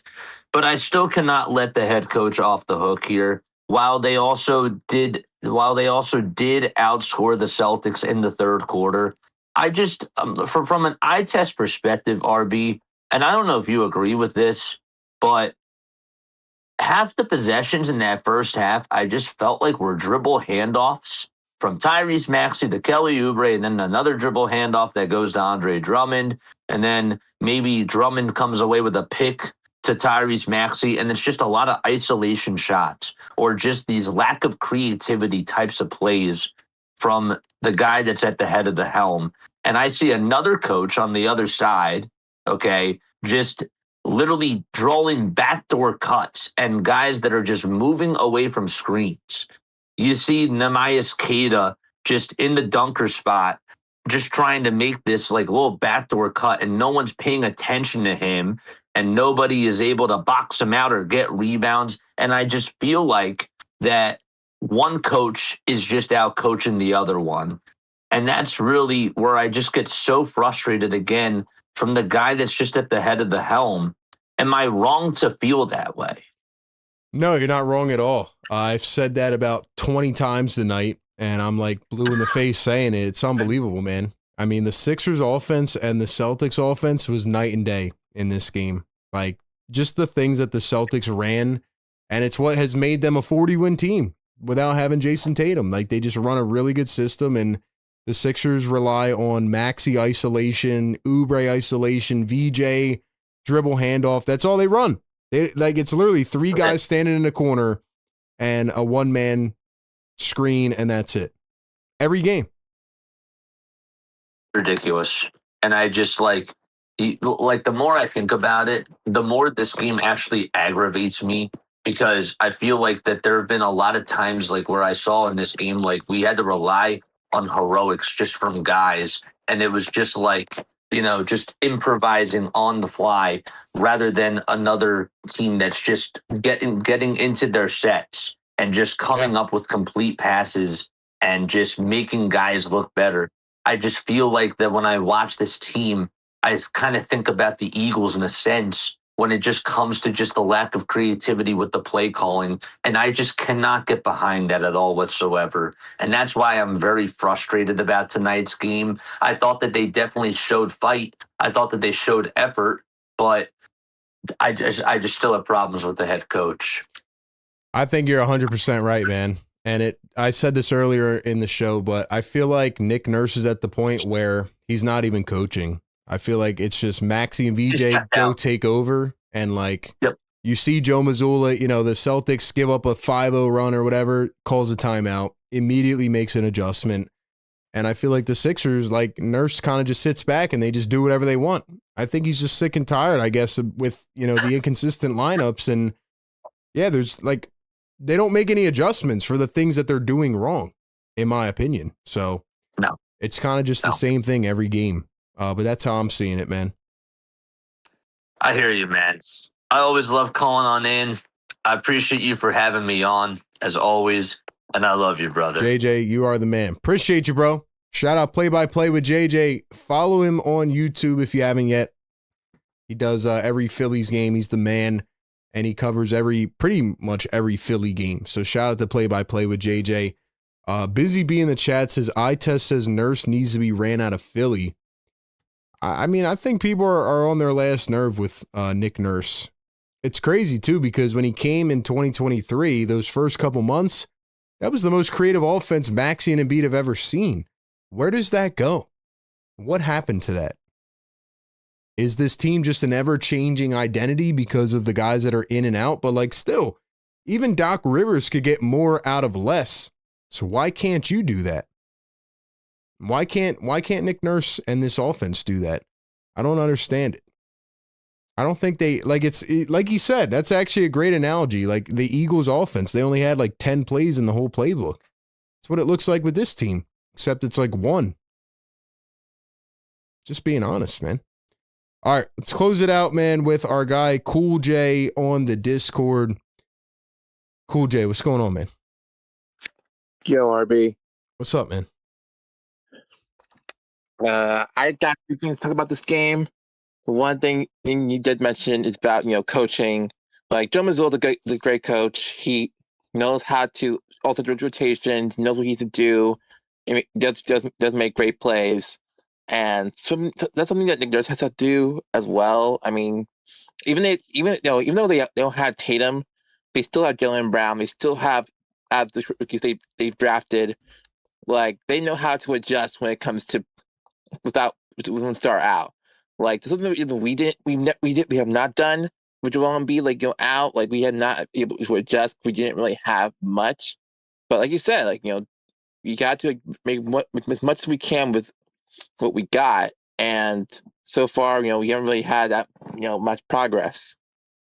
Yeah, we don't really elevate the other guys when Joel's out. It's just kind of like more of the same. And like once they start to go down, they kind of usually just lose it. I will give them credit in this game. It felt like the game was kind of slipping. Beginning of the third quarter, they did make a fight to push back in it. But, you see the level of gravity Joel holds on this team. And without him, I feel like, again, the coach is not getting the most out of other players. And there's just a variety of reasons that I feel like I keep repeating, and they don't make the adjustments to the actual issues. So that's how I'm looking at it. Yep. And that gets number two. Like, number two is definitely like the players got the offense has to be better. Because offensively it wasn't really good. Defensively was definitely something that also needs to be addressed. The defense was definitely not consistent at all. Like, yeah, there was a couple plays where I was going to say there's like a couple plays where like even Oubre or Watford or whoever, like they're just standing around and their guy gets left wide open for a three. Like, how does that happen? Even Drummond, like, we always talk about Drummond, like, him standing right in the corner and like shooting it through, like trying to keep going for three and keeps going in and out, in and out, in and out. Like, you guys, like we keep saying, like, guys, at least move away from the corner all the time. Like, it's not. Sometimes you get in the corner and you make a shot, it won't. Somebody might hit because it won't. We gotta be creative with your playmaking. So that's something that needs to be addressed. Yeah, I agree, man. I mean, I'm right there with you. My last thing about this is that the team, the big thing about the Celtics and the Sixers, like the Celtics, sure they really had a great start without Tatum, but the thing about them is that they are consistent. We are not. So we have to figure out how to be, trying to be consistent with these games. Like, and of course, the Spurs game's coming up. Like, I have to keep no expectation with that game. I don't know if we're gonna win the game. I don't know if we're or not. Spurs have also been consistent as well. Even though they had a big loss against the Thunder, I know they'll be coming in for a rampage to try and get their lick back. So it's just going to be like, are we going to be consistent or are we not to? So this seems very, literally a puzzle for this team. So we'll see what happens. It's been like that all season, brother.